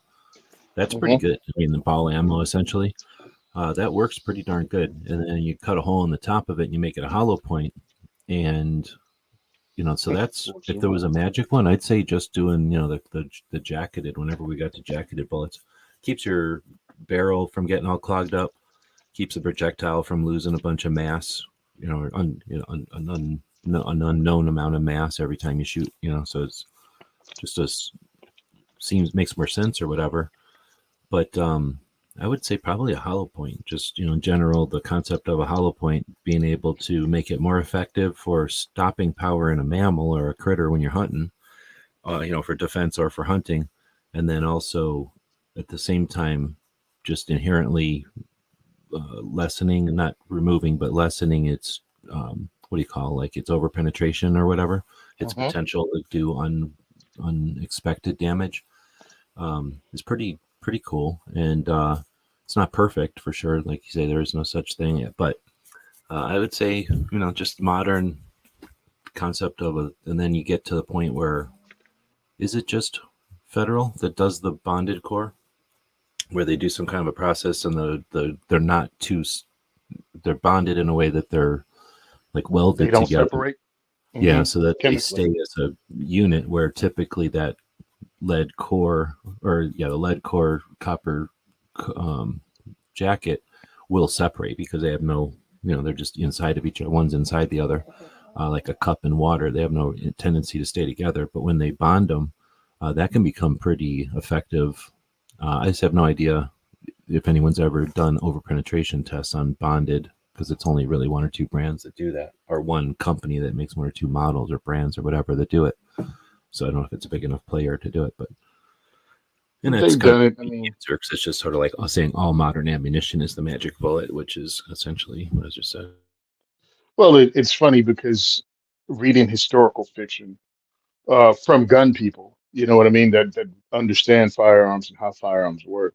We've had multiple magic bullets from uh, just putting things in it with a patch, you know what I mean, and loading from the top, like using the patch to Minet balls, um, being able to expand and being loaded from the breech. I mean, we've had bullets that would seem magical to anybody from one generation earlier before the advent of it. So I don't see anything wrong with that, dude. It's I feel is very interesting. That's one of the things I like about firearms and firearms development. to watch that leap in technology that isn't even based on, like, you can't go every 50 years something happens. It's like, no, no. The difference between a wheel lock and a flint lock was like 500 years. It was like 500 years, and then flint locks came along. And then there was another 200 years before percussion caps came along. And then after that, it was like self contained cartridges. What? It's like, yeah, it's crazy how this popped along and just it's faster. And now we're in a place where pretty much all we're doing is changing calibers, just sliding the scale up and down and changing calibers. The technology of the round itself really hasn't changed, at least not effectively. I know Double Tap has some ammo that has two projectiles in it, and so did whoever made that PDX round for the 410 shotgun. They had the little disc in it, but really, I think it's all pretty cool and magical. But I'm a geek. I'm a knob. That's why we do this show. We let our inner geek fall out. Yeah, and the thing is, I mean, it's probably possible for somebody to keep up on all of this, but even if you thought you had it all dialed in, either learn something new or something else changes, and that can adjust, multiple things. Let's see. So I don't know what Woods meant by Wonder Nine. I think he's just being sensational. Wonder Nines. Oh, he wants to start a fight with you, I take it. Yeah, he's just trying to create drama. There's Air Patriot. Welcome. Outcast is saying the most important question: what brand pencil does? Oh, that's what that says. What brand pencil does Wick use in an emergency? And is it made in the USA? I think all our pencils are made in the USA, aren't they? Well, maybe not all, but I think a lot of pencils are made in the USA. Well, one, let's just go ahead and know it. It's Ticonderoga. Quit asking silly questions. It's up near you there, New York outcast. I was going to say, one of the big industries we got. Getting a billion flies all of a sudden. They're not like bees, are they? Where there's like a fly swarm in my house or something? No, usually. Oh, you know what it is? It's windy. I think it's windy, and I had a window or a door open, and they probably just took shelter in here. I got to get my electric fly swatter out and start wailing on some flies. So I was felt a little old this week because Springfield Armory came out with their M16A2 clone. And you have all these young dudes talking about, yes, it's the M16A2 for back in the 80s and the 90s. And I'm like, shut up. And they're talking about it like it was forever ago. But I'm thinking, as I was a young man, 15, 16, reading survival magazines and reading Soldier of Fortune, when you're reading the gun stuff and they're talking about, the M1 carbine being the survival gun, and us like stuck to it going, oh man, the M1 carbine from William Carbine Williams and Winchester, and this is really stuff that's really cool. And it's somebody that was our age now, back then, going, shut up. I was issued that in boot camp. Like, there's nothing extraordinary or nostalgic about it. I had the damn thing. Quit making a big deal about it. And now I'm looking at it like this. Go ahead. Well, I was thinking back then, they're probably thinking you could go to the store and buy this brand new gun and this brand new gun, that were just different and they were brand new. And today everybody's looking at that same thing, looking right past the brand new stuff that's available with all the tech. Is that an A1? What? Yeah, why? Move all that crap out of the way. I like the A1 at least for its sights, that you had to use a bullet tip to adjust the sights. Where the 2, you have a big knob up there, and 1, I don't like looking at that big knob, and 2, I think it's too easy to accidentally hit that knob and be off a click or two. And if you're not really, who pays attention to that kind of stuff, that's my issue. So if I had a choice, I go with A1 sights if I can help it. See, I'm on the other side of that, and I love the A2. Matter of fact, I'm holding one in my hand right now with the A2 upper sights. I got my dissipator right now, and I really enjoy these sites. I competed with them, and if you don't touch them, they don't move. I haven't bumped them No, off. no, You know what I'm and saying? I've never done it. I've never accidentally done it or intentionally done it. I just have that fear that it could happen. So that's all. Hmm. But it's never Yeah, happened. because when I actually talk to people about it who's actually handled them, everybody goes, "Well, it could," and I'm like, "Yeah, but it doesn't unless you mess with it." Because we had some of the dumbest Marines I ever met, and even they didn't mess it up. So we had dudes still shooting the wrong target at the end of boot camp, and they didn't mess it up. They just can't count. You're 32, bro. You shoot target 32. That Shooting the wrong 32's right target, beside you. but Yeah. accurately, right? Yes. Like dead on, Yeah. just at the You- target.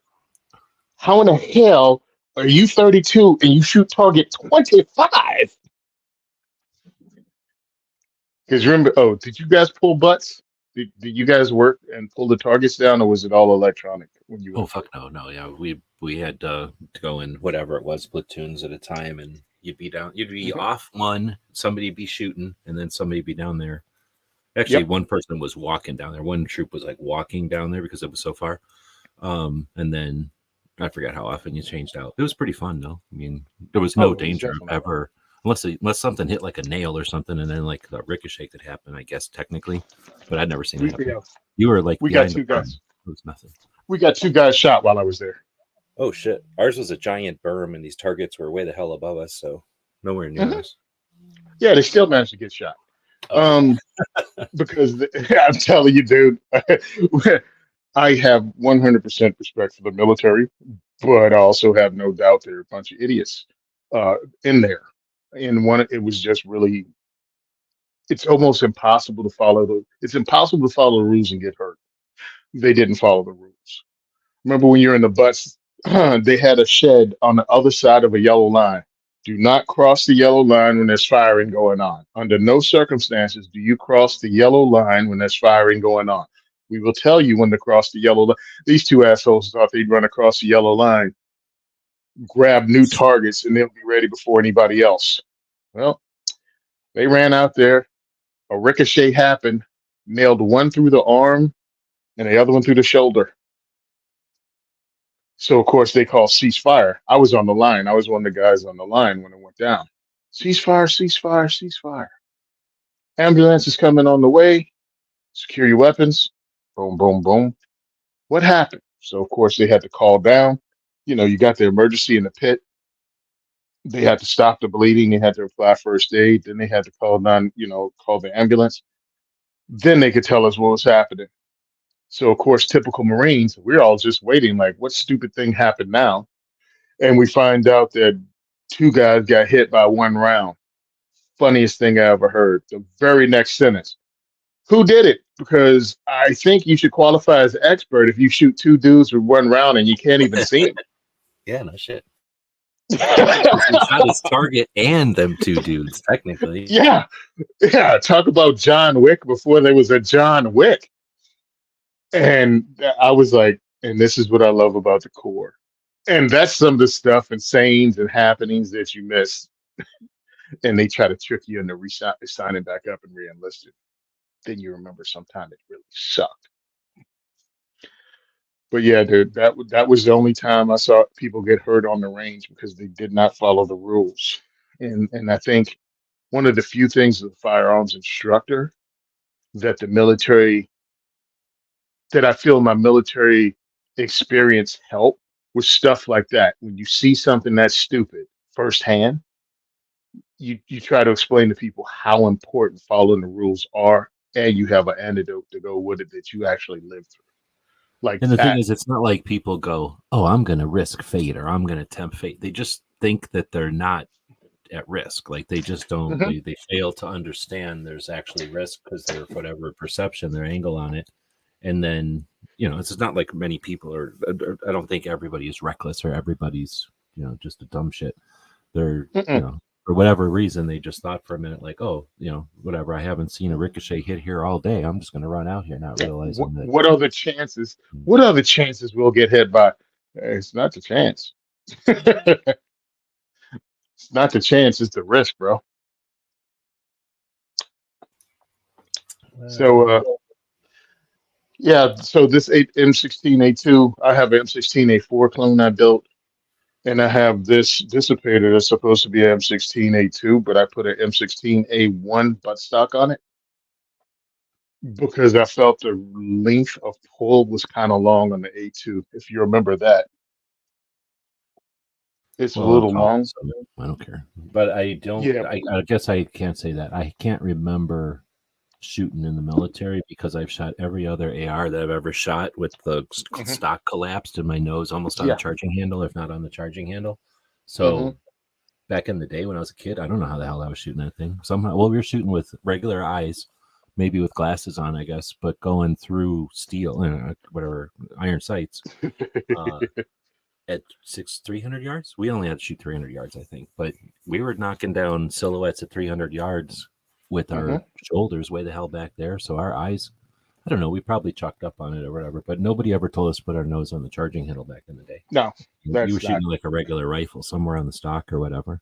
And that's one of the things that gets people. They don't realize consistency, right? So if they didn't happen to say that in your training, if you didn't know that already from just shooting as a kid, and you put your head down on a stock in a different place each time, well, yeah, you're shooting all over the place because each time you're creating a new set of math. If you put your head in this, that's one of the reasons you put your nose on the charging handle now, is that your face is always the same distance from the optics then. But yeah, that's I never even thought about that kind of stuff. Well, I guess I thought about it myself, but I don't know what I was doing back then. I probably had some rule. I don't know if I ever mentioned my thing was I was in the reserve, so I had old people, like literally guys from Nam and stuff, that could tell me stuff Hmm. before I was even going to basic. And so I had all kinds of tips, and they were like, "Look, you're going to be there all day anyway, so don't shoot expert, and you're going to just be sitting there watching other people shoot. So fail, fail, fail until the last minute, and then shoot expert." I'm like, "Oh, okay, cool." So yeah, I was just sitting there plinking all day, shooting stuff like shooting branches and shit. Like I was just shooting, and then at the last minute, they're like, "This is the last round," and they're like, "Oh," they knew I could shoot or whatever, but they're like, "You better hurry up," and like anyway. So that's I played around a lot, and then I think I've told my story with the M60. I would gamble Yeah. all through basics that I have the long, like the big long belt on the M60. But anyway, that was a long time ago, and it's a little different back in the day because basic was essentially the same thing for everybody all the time, and I don't know if it's like that anymore. Where No somebody clue. back in the day, I think it's like that for Marines, but for everybody else, I don't know if it's like that, or even for Marines anymore. But essentially, the basic would have been the same from Vietnam to when we were in or whatever. It was ch- barely changed. Like, oh, you wear gym shoes now instead of boots when you run. But essentially, we were Yeah. in the same buildings, using the same brushes and everything else. Everything was the same. Everything's the freaking same, dude. True. True. What is this? How much is this? $1,200 for the H&R M16A2 from Palmetto States, 12.99, and same price for the freaking Springfield Armory too. So less than 15. I was just watching something. Was it Keep Going where somebody was showing the levers from Smith? Are those Smith and Wesson Hmm. levers? And what are they, 15 and 18 or something like that? So would you Oh, rather? Are they more than did that? you just watch my what you call it that I posted today? Is that it? Oh, maybe it It was was on from Instagram. Arrow. Was it on Yeah, Instagram? Yeah, Arrow yeah, Arrow Precision and Stag. Yeah, yeah. I yeah, yeah. recorded that at Shot Show. So okay, so then it was yours thing that I was just looking Hmm. at. So they were telling prices because I don't retain prices. If you ask me 20 minutes from now how much these guns cost, I will forget Nah. because I'm not in the thing and I could care less. So it's just on my head right now. But because I watched your thing earlier today, would you rather spend less than $2,000 on an old AR or a fancy lever action? I'd say an old AR, a modern, old looking AR, but like a retro AR or a Yeah, modern I kind of want an PC. M16A2. No, I hear I that. want an M16A2. I have an A4, which is the same thing except it has a flat top, and I don't like it flat has. tops. I don't Go like ahead. them. I don't like the flat tops. I Yes. grew up with See, I handles. I got the want my handle. exactly. So I have a Riz rail on it. I have the whole Knights Armored rail. Well, it's not a Knights Armored, but it's a P&L, whatever. But yeah, I have the whole build of an A4 from Saber Defense, who was making DMRs for the Marine Corps, and their management messed up and all went to prison, and the company went out of business. And I actually own one of those. So I was blessed with that, and I've been taking it to diversity shoots and letting people shoot it. But then I have a dissipator that still has the flat top, but I put the carry handle on it, and I like it like this. But it has a carry handle on it. You know what I mean? I want to actually have the one You mean it's got with a the carry. rail with a carry handle as Yeah, it's opposed got to a something rail with off the the carrying yeah. handle. And there's a Yeah, big I difference want because that rail eats into every amount of room you have for your knuckles. So it's whole not thing. really. So, So it's not for real. And I want one for real, for real. But hey, whatever, man. I mean, I'm happy because I'm that kid, and now I have guns I dreamed of having as an adult. I have them now, and it's pretty cool. I liked whatever So, the original. I don't know what it is. I'm not that into ARs, but the from Nam era where there was a carbine, and then for whatever reason they put that giant thing on the barrel, that giant flash hider on the barrel. I hmm personally would have a flash hider, but the old ones originally did have that. I had one for a while. It was like a stag retro looking thing, like it or a remake type of thing, because that barrel would have been an SBR. So they just permanently attached this big piece of chunk to the front that made it look cool. But after a while, it drove me nuts because I couldn't put a bayonet on it, and I got rid of it. But I kind of wish I would have kept it, even though I don't like owning things that can't put it. I don't know why I like having bayonets, so I guess so. I like whenever yeah, I'm debating, especially when I'm poor and I'm like I really need a new gun, but I got to get rid of a gun to get it. I'll usually go if it can't hold a bayonet, or I have done. If it can't hold a bayonet, it's on its way out, and that's how that gun that's got out of funny. here. And I sold the You whole couldn't thing own because it. it was a complete gun. I didn't want to just sell the upper because it was worth more as a complete gun back in the day. Well, all you'd own in New Jersey would be bolt actions and an SKS, because everything else you got to freaking take the bayonet lug off. Oh my goodness!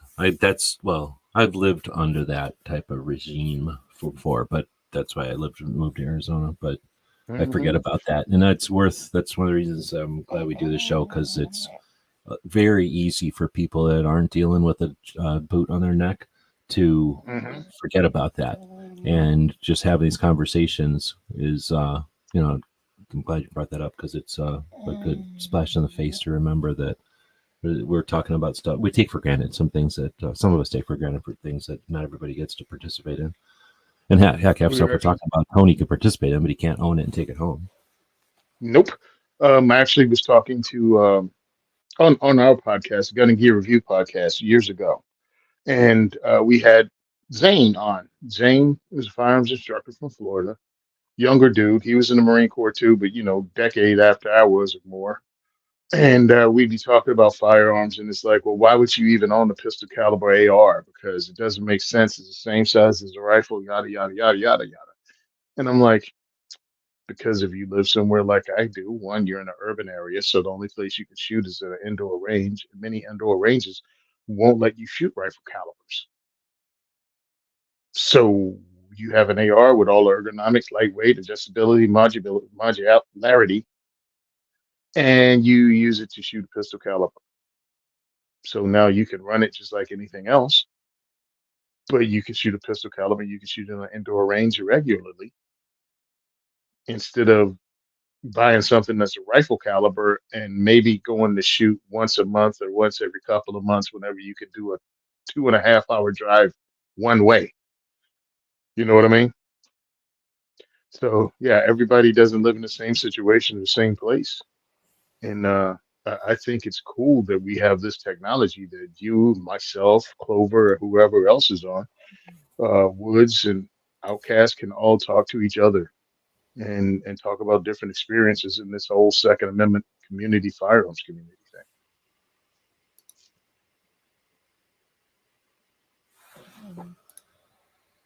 thing. Heck yeah, 50% of the guns I own is because I wanted them as a kid. And that's what I'm trying to promote with the diversity shoot when I volunteer to work with the kids, because the kids out there, and by kids, I mean pretty much anybody that grew up with video games in the last 30 years. It's like you had this in GoldenEye, you shot this in Call of Duty, you shot this. So when I can come up and have something like the High Tower Armory kit for 1022 that makes My firearm looked like a suppressed P90. Why not? Not many people. One, the freaking what is it called? It's not called a P90. The civilian version, PS90, Yeah, PA90, the PS90. whatever. Yeah, yeah, with the 16-inch barrel, looks like garbage. So who the heck would want it? And it costs a ton of money, and 5.7 is expensive.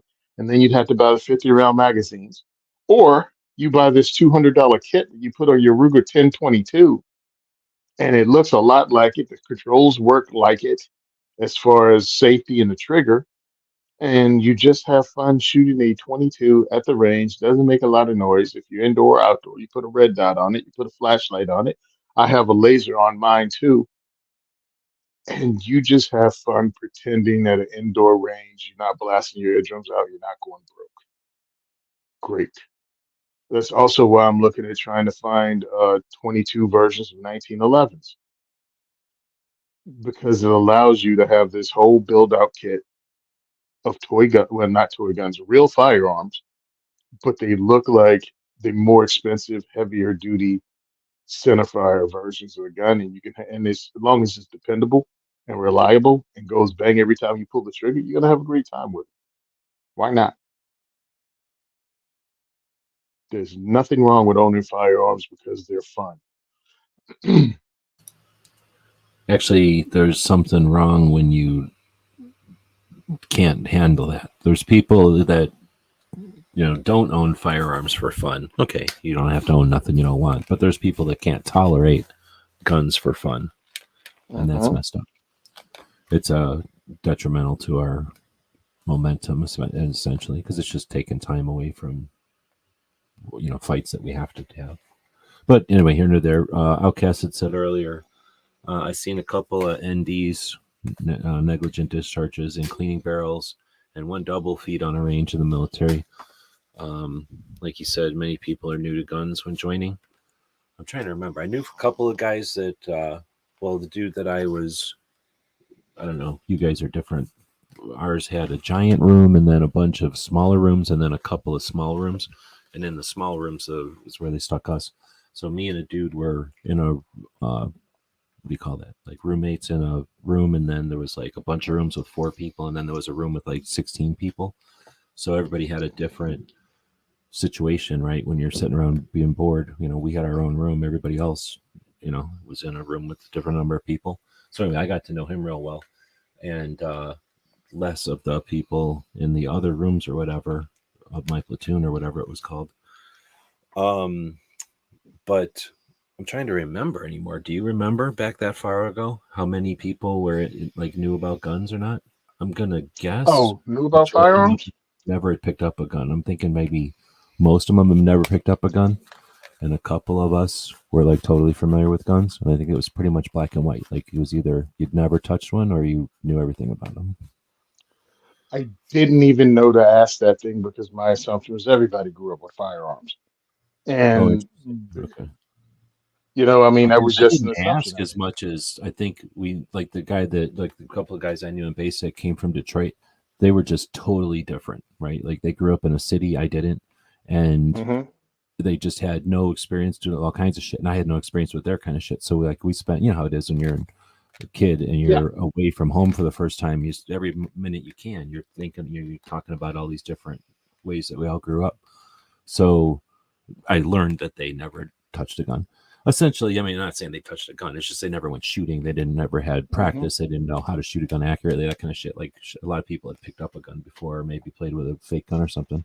But anyway, I just kind of threw. No one had ever said it formally or so. Oh, you know what though? Now that I'm thinking about it, there was this guy that he was going to be a journalist, and he would go around. I think there was a movie. One of the movies back in the day, there was a journalist in it, and he kept going around. And this guy was like that guy. He would go around asking people questions, and he would write all this stuff down. And he's like, I'm gonna write a book about when I was in basic. So I do remember from you're all in a giant room together at the time, and so he'd be asking somebody, and he would do it in front of people, so everybody most of the time, because you're half the time back in the day. I don't know if it's like this now, but you had to walk everywhere. And that means you're waiting every time. So 90% of the time in basic, you're just standing there waiting for something or in line for something. So it was one of those times, he would ask the people their stories, and we all kind of heard each other's origin stories that way. Or I shouldn't say all, but I heard a bunch of people's stories that way. So anyway, I guess I got the impression that not too many people had been around guns, except for a couple of us that had them, and that was like, say, the 80s. But I don't know. When I was in basic, it was people from all the fuck over everywhere. There was definitely not. There was probably here or there was two people that knew each other. And I guess I was saying, like, my roommate, if you want to call him a roommate, because it's not like we spent all that much time. We slept in that room together, but it's not like we went in there and spent time in there. Like most of the time you're running around hung out, group or whatever.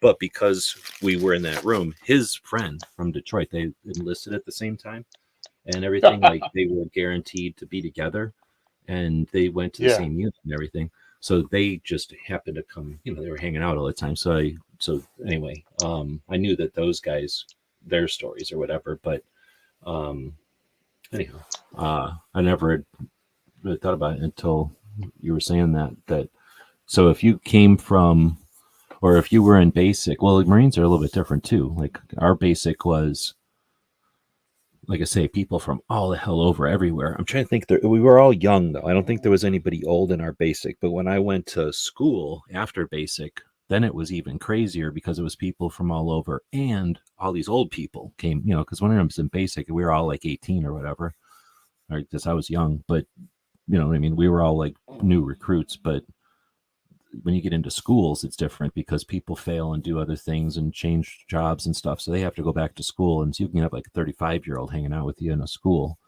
where, basic is pretty much all kids.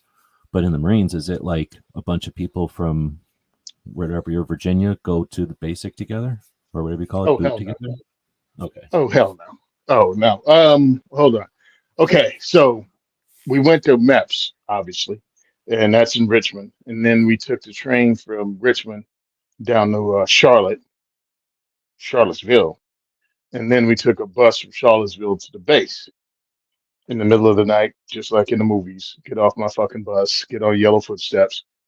That's what we did. And then from there, we're split up. I think I was with like four guys coming out of Virginia going to boot camp. And I couldn't tell you, everybody was white but me. That's the only thing I can tell you about that. I can't tell you one thing about those guys, decades later. But we weren't all together. Matter of fact, I don't even think I met another Virginian in my platoon of like 80 people. Like, and we all stayed in the squad bay, pretty much just like Full Metal Jacket.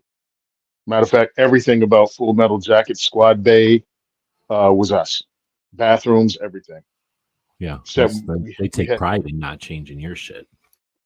Yeah, somehow having a crappy barracks becomes some proud tradition. Our barracks wasn't that much asbestos. They were newer, but they were still like all wood and that kind of thing. But I kind of dug it. Like in school, it was in AIT, it was like that. Yeah, nah. They were like mesothelioma is killing your grandfather. Lead. Mesothelioma is killing your grandfather is going to kill you too from the same barracks. I guess that part, no, but I just meant like the dorm, literally the dorm part. Because when I was in basic, that was more like apartments, and I thought I was disappointed. I was hoping it was going to be wooden buildings from World War II, and it was like lame 70s brick buildings, and they were kind of like I say, there was a dorm, and then there was all these smaller rooms, and then there was this one room that was small, and I just got the luck of I don't know if we liked it or not back then, honestly, but well, anyway. I think we're rambling. We're just reminiscing. Yeah, I'm just checking out the guys, and just old dudes talking about their time in the military. Unexciting times in the military, like Cold War, blah times. Hey, man, we won the Cold War. We crawled so somebody else could go to war for 20 years and have an ended war. I listen to so many of these interviews, and a lot of times they'll ask origin stories, and depending on just the person, I guess they'll elaborate more or less on their basic or that initial in doctrine. Is that what it's called? In whatever it's called, in processing all that. Yeah. And it is different now. Like they had, I guess what I was getting at is we had instructors from the olden days, and I mean, literally, like whatever they did in World War II, they did in Korea, and then whatever they did in Korea, they did in Vietnam, and whatever they did in Vietnam, they did with us, because nothing was going on. It was all Cold War. So for us, it was like, we got nothing else to do. Let's just do what they did. So they were just mean to us, and they at some point they said you can't kick us. Like you guys were after us, but like in the Army, they couldn't touch us after a while, and so it got a little bit different. But essentially, it was just, make you do PT a lot, and then do this and yell at you all the time and freak you out, and that whole break you down and build you up. But the thing is, they figured out, I think, because I'm listening to all these kids talk about their time in somewhere in the middle of this whole global war on terror, they changed it up, and they're like, we don't need to do all that bullshit anymore. These kids are already volunteering. Like, let's just get them in here and train them shit. And like, they got so much shit they need to know. We don't have to do all this stuff. And we were just the victims because of the times. There was not. They knew we weren't going to do nothing, so we had to be disciplined. Like, we had to be as good as we could get, because they were only going to let like 4 people do anything good ever anyway. So you had to be as if you wanted a shot at doing anything good, like you had to be the fucking best of the best. So you basically sat around trying to be the best of the best all the time. Nobody has time for that shit anymore. Like, who cares if your uniform's this or that, or who cares if you can do this or that, if you can recite some dumb thing. Like, how many trucks are on a military base? There's only one. Like, that kind of dumb shit. Oh yeah, baby. I remember that from some of the tests. How many trucks on the military base? I don't know, 1,000? Yeah, exactly. Like, there's a bonus if you know what a truck is, because there's only one truck in the Army, or in any of them, I guess. And there's anywhere. There's only one truck. But anyway. And what's in the truck? Yeah. Right. A bullet and what is it? A bullet? I know there's a bullet. A pen? A bullet, a match, and directions on how to burn the flag. Yeah. Yeah. And I know a guy who, I only know that because a guy won something of the month or something of the base. Like, they have these competitions, and some guy won, and that was one of the questions. So they've never asked us that. I mean, I don't know if it ever came up in a manual or anything. But anyway. I wondered, did they change it from a 45 bullet? Because that's what it was when we were there. Oh shit! Yeah, it's true. Actually, I bet you they never did. Right? So they're gonna be in a situation where somebody needs that, and they're gonna be like, "Dang, I got a stupid issued in 9mm. It's I can't do what I need to do." You gotta try to burn the flag, follow the directions, and pick up the bullet, and you're like, "What am I supposed to do with a 45?" I got kind of dire at the end, but I'm going to leave it vague so that people, if they want to figure it out, they can go try to figure it out. If you really want to know what we're alluding to, we'll talk about it next time, but we'll leave it's worth it with a cliffhanger, so to speak. Yep. All right. Well, with that, Sharon's out there. Welcome. And love Sharon. Dorms, they're the same buildings we used at Fort Buchanan in Puerto Rico. And is that what that is? Puerto Rico in the 70s? Yep. Right on. We have one here at Davis Monthan that's still like the old one. I remember them because I was in Civil Air Patrol. So I got to go, whenever they let us, I would go to wherever I could. So I went all around the Midwest to different Air Force bases, and sometimes other bases, but mostly Air Force bases. I call everything bases now because I grew up with Air Force stuff. But so base and stuff, but they're really forts and posts. But anyway, I grew up in all those wooden ones from like the old days. Well, wooden stuff from the old days in the Midwest is like World War II. But out here, there's barracks from like the olden days, like Civil War. Or no, Civil War, Indian Wars, like olden days. Wow. And, because some of that stuff still exists. But, depending on where you were for basic or whatever, we have one of those buildings out here at the museum is what I was getting at. So it is kind of neat, and that's the one you see in all the movies of like Vietnam. Everybody's that goes to basic, even in Army movies, it's the same kind of wooden building, the dorms. And that was just a government. I said it's. I think I was in. Where the hell was I? I was in something, and I was waiting for somebody. So I went to I was. It was back when I was still in the military. I was still in the Army. I was at some base, probably, or I was at some fort, I guess. But anyway, I was waiting for somebody to travel with them. So I had like a day, and I went to the museum. And I used to go to the military museums all the time because you'd be in that situation where you got all the time in the world. If you got 2 days before something happened. So what else are you going to do? Go eat or go look at the museum or go, because there was no TV or nothing to watch or nothing back in the day. Nope. So anyway, I went to this museum and I learned all about those buildings, how they were used for essentially everything. Because remember the CCC and like all kinds of other government agencies, they all just took the same blueprint and just used that same building everywhere. Freaking crap buildings or Quonset huts or whatever. They use something. I went to Fort Pickett That's while I cool. was in Fort Pickett in Blackstone, Virginia, and I went there while I was in a football player in high school. We actually went to train. They took us to Fort Pickett on the military base, and our coach ran us through drills and exercises every morning, waking up first thing in the morning, running in formation, doing drills all day long on the football field there. And it was just to take you away from your home. So we were there for 2 weeks. Oh, okay. That's a good idea. And that's a long time as a kid. You know what I mean? I'm in high school. I'm in 11th grade or 10th grade. Yeah, And that's gotta we be ran through that. bonding shit for the team then too. Like all being in that circumstance together. Just bonds you up. You become Yeah. tighter. And it was great. So I just looked it up. Man, you know you're gonna know when they've changed the name. It's no longer Fort Pickett. It's now Fort Barfoot. I'm like, Jiminy freaking crickets. Does everything have to make me feel effing old? It's like that The thing's good been news is Fort at Pickett. some point we're gonna start forgetting the stuff that makes us old. So we got that Yeah, going for yeah, great. It's like, man, they've changed the name. Like Fort Benning is no longer Fort Benning. Like it. they've Yeah, that changed one that I've name. heard. Yeah. Fort Freedom or Camp Freedom or some bull crap. It's, and hey, look, I have no problem, but we're the ones, that allowed these people to get away with naming military bases after the losers of the Civil War. And now you're embarrassed by it. But hey, whatever. It was great being on the show, man. Thank you for having me on. I missed this thing. Us just Yeah. talking and Sorry. guys hanging out in the chats, guys and ladies. It was worth the what's the absence, I guess. I was making a bunch of money for paying off the taxes and stuff. So appreciate everybody's patience with it there, but it should be back on track here for a bit. Well, till in the near future. There wasn't a question from Plain Nut saying, did they have you do any search and rescue stuff in Civil Air Patrol? Where I grew up, it wasn't really possible because it was just too populated. If somebody would have crashed, they would have crashed into somebody's house or yard. So it wasn't like on our priority list. We did a lot of like radio stuff, and we did mostly radio stuff instead of search and rescue.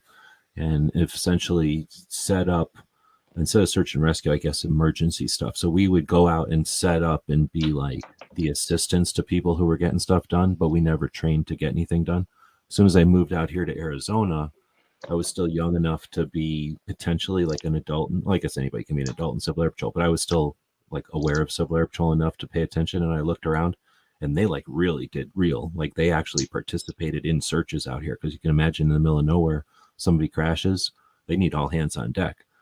So they did all kinds of like, so we did, and I say we did nothing. We probably did do like one thing a year, like some kind of lame practice drill that like 8 squadrons participated in.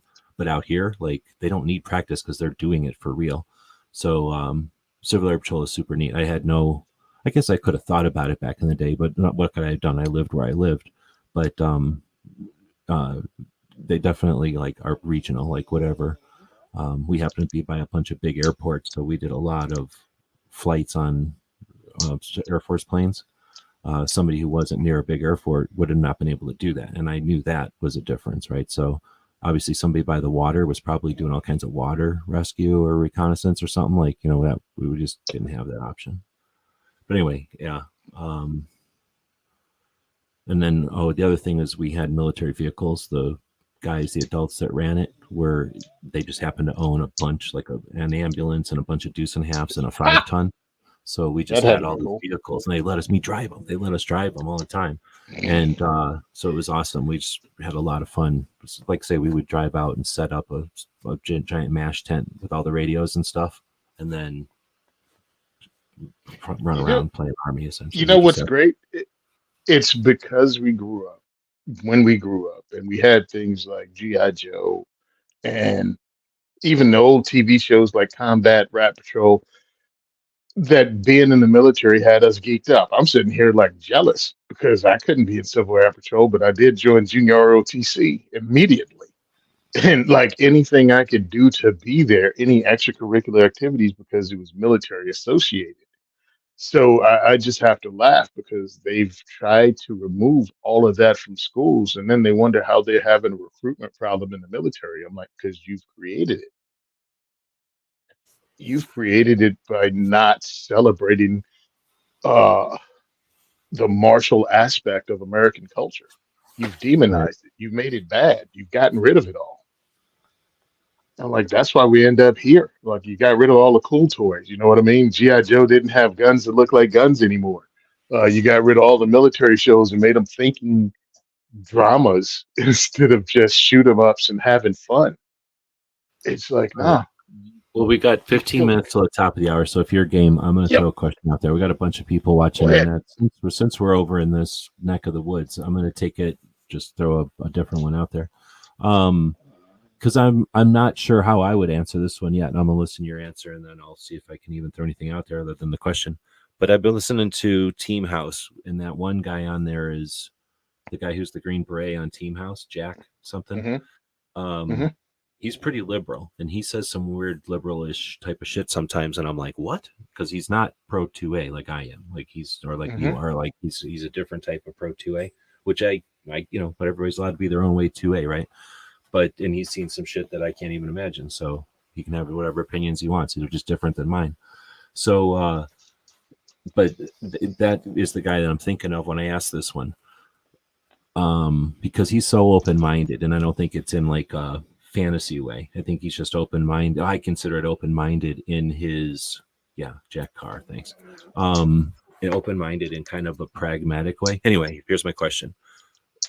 Yes, I don't disagree with you that even when we were in, like, we wore gym shoes, and I thought I was weak. Like, what the fuck? I expected to be running in boots. Like, what am I going to take my boots off in the war? Like, what the fuck am I running around in gym shoes for, right? And I had to bring my Hmm. own gym shoes. That's what bothered me.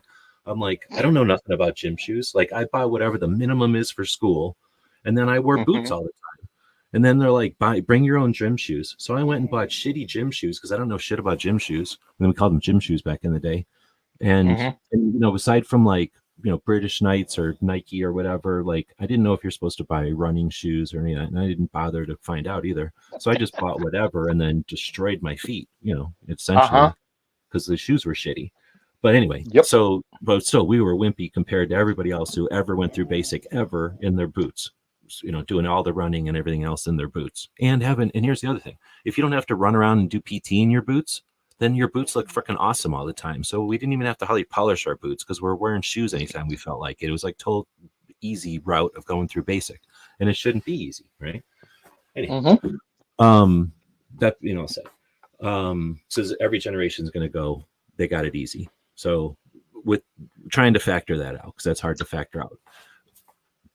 Yes, I agree with you that we have less to choose from, but our generation was big and fat and lazy compared to the generations before, just because of food and TV or whatever, right? Movies and snack foods. But I guess the question I'm still getting to is, will or won't the military turn them into what the military turns people into? Isn't that the whole point? It's like the meat grinder. You come out a soldier at the other end. You come out a troop at the other end. Well, I'll shut up. the problem is not what's Question. coming out on the other end. The problem is what's getting in on the front end, and people aren't showing up for it because they've killed that culture. It's not so much because the military. You can say what you want, but we've found smarter ways to train people with doing less damage to them. Running in boots didn't make you tough. You don't have to practice being uncomfortable. You know what I mean? You can get your stamina up and become a good runner in sneakers. And when you have to haul ass in boots, you can make that adjustment. You don't have to beat yourself up with boots for 6, 8 months Right. and ruin your freaking legs and knees. So no, I think the military training itself is fine. It's the fact that we've killed the culture of joining the military and being that person that sees the world, that gets out from your hometown or your home area and goes somewhere else, and you're no longer, you know, Jake Smith's son. You're your own person because you're in California now. You know what I mean? In that small town, wherever the hell you're from, And also you learned a skill and you're doing some cool stuff. Or yeah, you're going overseas and you're doing cool stuff with the skill you learn and meeting friends and getting drunk and having bar fights in third world countries and just all the cool stuff. You've taken even the stories away because you no longer, what do you call it? You don't have a draft, and the percentage of people that actually join the military is just so small. And you made it look like something negative. I read a lot of the comments. They're like, "Oh, you sold your soul to Uncle Sam." I'm like, "Yeah, okay, bro, but you work for the post office. You did too." You It's like, technically do because you're not allowed to get sued. Wait, you can't. You you technically do lose citizenship or something technically when you're a soldier, but oh well, like that's why you do it. That's the yeah, significance of it. yeah, you're under a different justice system and everything else when you're in the military. UMCMJ is totally different than regular court. And yeah, we did some stupid stuff. Like in the Corps, yeah, we wore boots all the time. You know what I mean? But if we went on actual formation runs and stuff like that, sometimes we did change into go fasters. We we didn't call them sneakers because Marine Corps. Um, it just doesn't even make sense. We called them go fasters, and they provided them for us because people would do what you did. I mean, you know. So we had a CX. I think that's how to say it because I'd never even heard of them. I grew up with, like you said, man, Converse and the least expensive sneakers you could buy. I remember once I had a pair of Nikes as a kid, like once. I think it was my senior year. I was really proud of them. That was the first pair of leather, white on white shoes I ever had. And I remember cleaning them right out of the box, brand new. And I stepped out of the house first day of school, and my dog ran up to me and stepped right on the ends of both shoes with red clay mud in the shoes and never came out. No. I didn't get off the front steps of my house with my shoes. And that taught me a lesson, man. I've never been picky outside of the military making me shine them. I've never been picky about my shoes and how clean they are since I put so much into them that day and I didn't make it two steps out of my home.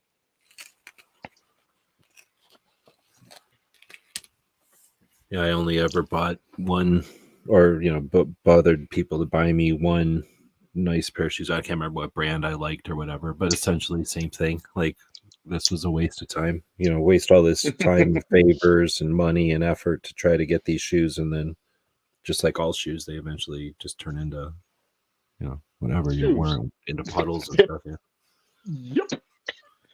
Yep. So that my wife makes fun of me. She was like, "What kind of black guy doesn't have like really cool sneakers?" I'm like, "Me."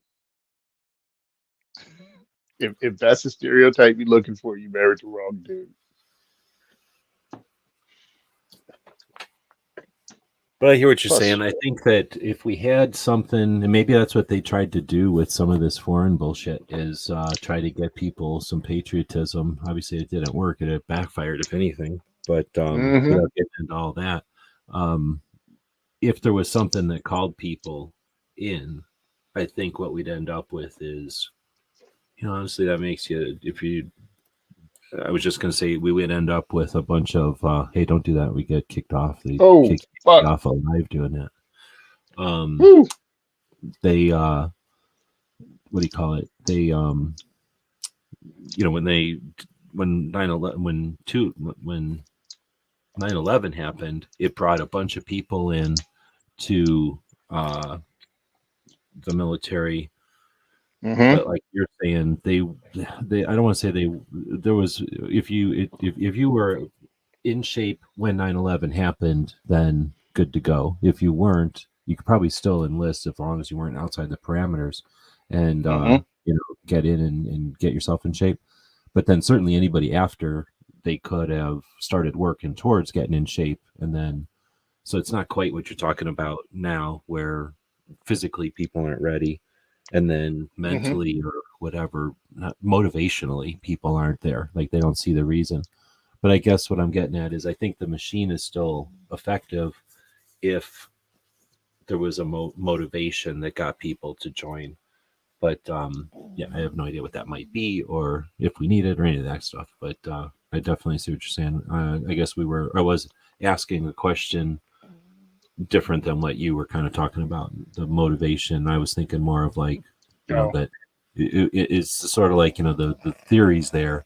All we need is, or not the theory, but the training is there. All we need is people to go through it. But you're right. Like, they're not motivated to sign up and do it. mm-mm. And I mean, I'm not pooping on anybody. I totally understand. My mom didn't want me to join because she was Vietnam era and felt that, as a lot of African Americans did, that when black kids joined the military, they put them on the front line. They didn't give them the training they needed, and they put them on the front line just to be bodies. I mean, because it's generational. It's what they've been told. It's the stories they've heard when they came back. People came back. Well, I joined in '89, '88, excuse me. Actually, I signed up in '87, but I left in '88, and it was different then. I went there to be a computer programmer. I mean, that's what I signed up for. So my chances of being in combat were slim to none. Uh, Actually, none. None to none at that time, right? And then it turned out the only thing that even came close lasted, what, 48 hours or something?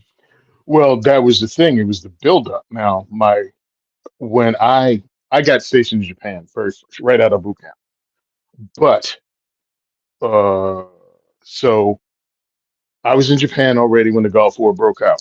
The guys from my next duty station actually went on a ship because we had to support, obviously, the aircraft, and they were in Kuwait, or not in Kuwait. They were in the docks. I forgot where.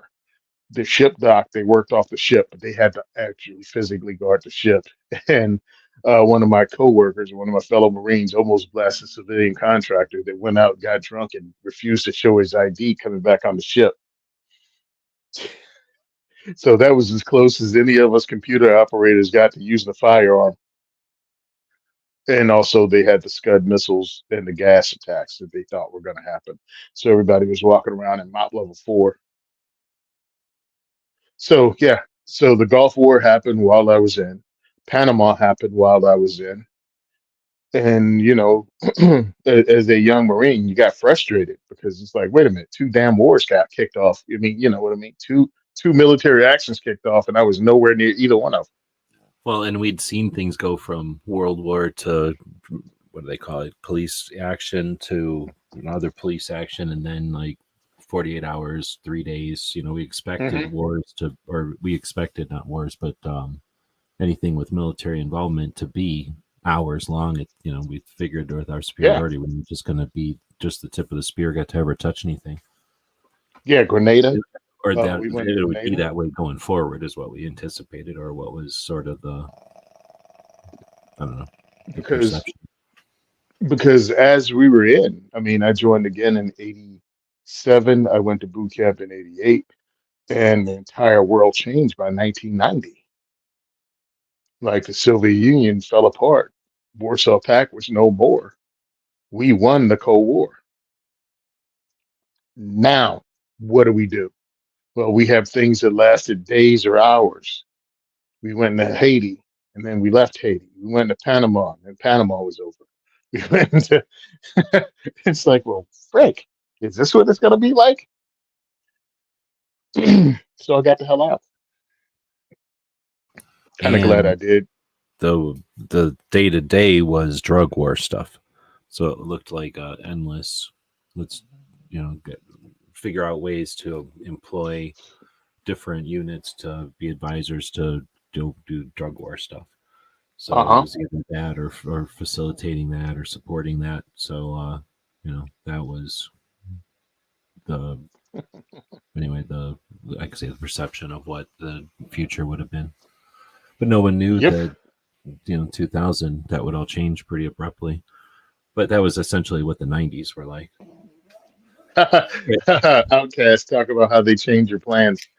Uh, I was a computer program 100%, and then the Gulf War happened, and I tried to volunteer. I volunteered for nuclear, biological, chemical warfare unit. Man, was I stupid. I wanted to get in on that war, baby. Until about 3 hours after that intro video they made us watch, and then I wanted to get the hell out of that room. I was gonna Oh say, man. I don't know. Gas biological Uh-huh. agents are horrible, horrible things. And they make you watch. Um, I don't even need to watch a horror movie. Like I don't need to watch a no, horror movie. There's nothing I no. could ever imagine some dumb guy with a wax or with some kind of CGI is going to come up with that I haven't seen No. already from biological stuff. Biological and chemical agents. And I sat there with my mouth open, staring at the screen. And well before there was any Morgan Freeman voiceover, there was a Morgan Freeman voiceover. And this is when Tony knew he effed up. I can remember as we're talking about this, since we're reminiscing, having more of a mindset of I'm going to make sure I've got the antidote wipes. Make sure I've got those like just when you're 16 and dumbass, like as long as I got my antidote wipes, I don't care about this. I'll be all right. I just need to wipe that I'll be antidote good. and I'll put my mask on and I'll just keep fighting. I'll be there. They'll never get me. Not the kid. Okay. Yeah, just put on the red shirt, cuz. Yeah, Put on the red shirt. me. You're on the away team, homie. Anyway, we got dire before and then we got super dire, so we're leaving it. Yep, but I we're appreciate done. everybody sticking around. That was a clean 2 hours approximately. Coming back, and we'll come back next week. I'll double check the database, make sure if there is a question, we'll address it for people that might actually be using the website out there. But thanks to Woods for dropping questions. That's much appreciated. So we have something to kind of get our riffs started with. And when's your next diversity shoot? Why don't you take us out with what's coming up? All right, no problem. Next diversity shoot is Thursday, May 9th, Union Hill Gun Club. Can't wait to be there. You can go on Eventbrite under Tony Simon, purchase tickets. You can follow me on X under Second is for Everyone, Second for Everyone. You can follow me on, damn, brain fart. You can follow me on Facebook on The Second is for Everyone or Tony Simon or Simon Says Train. There's links on all three pages to join us at Union Hill Gun Club on May 9th, 6 p.m. to 9 p.m. $20. We're going to eat food. We got pizza coming. We're going to shoot guns, and we're going to talk about the Second Amendment and how you can join the fight.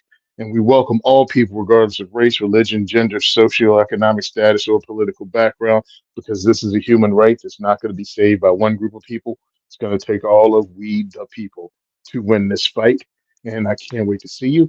You can also listen to me on Firearms Radio Network every Tuesday here on YouTube at Gun and Gear Review Podcast channel. Also, the Second is for Everyone podcast, 2A4E on your favorite podcast app. So I do some stuff. Right on. Thanks for doing what you do. We'll be back next Tuesday or next Saturday. There we go. See you, everybody.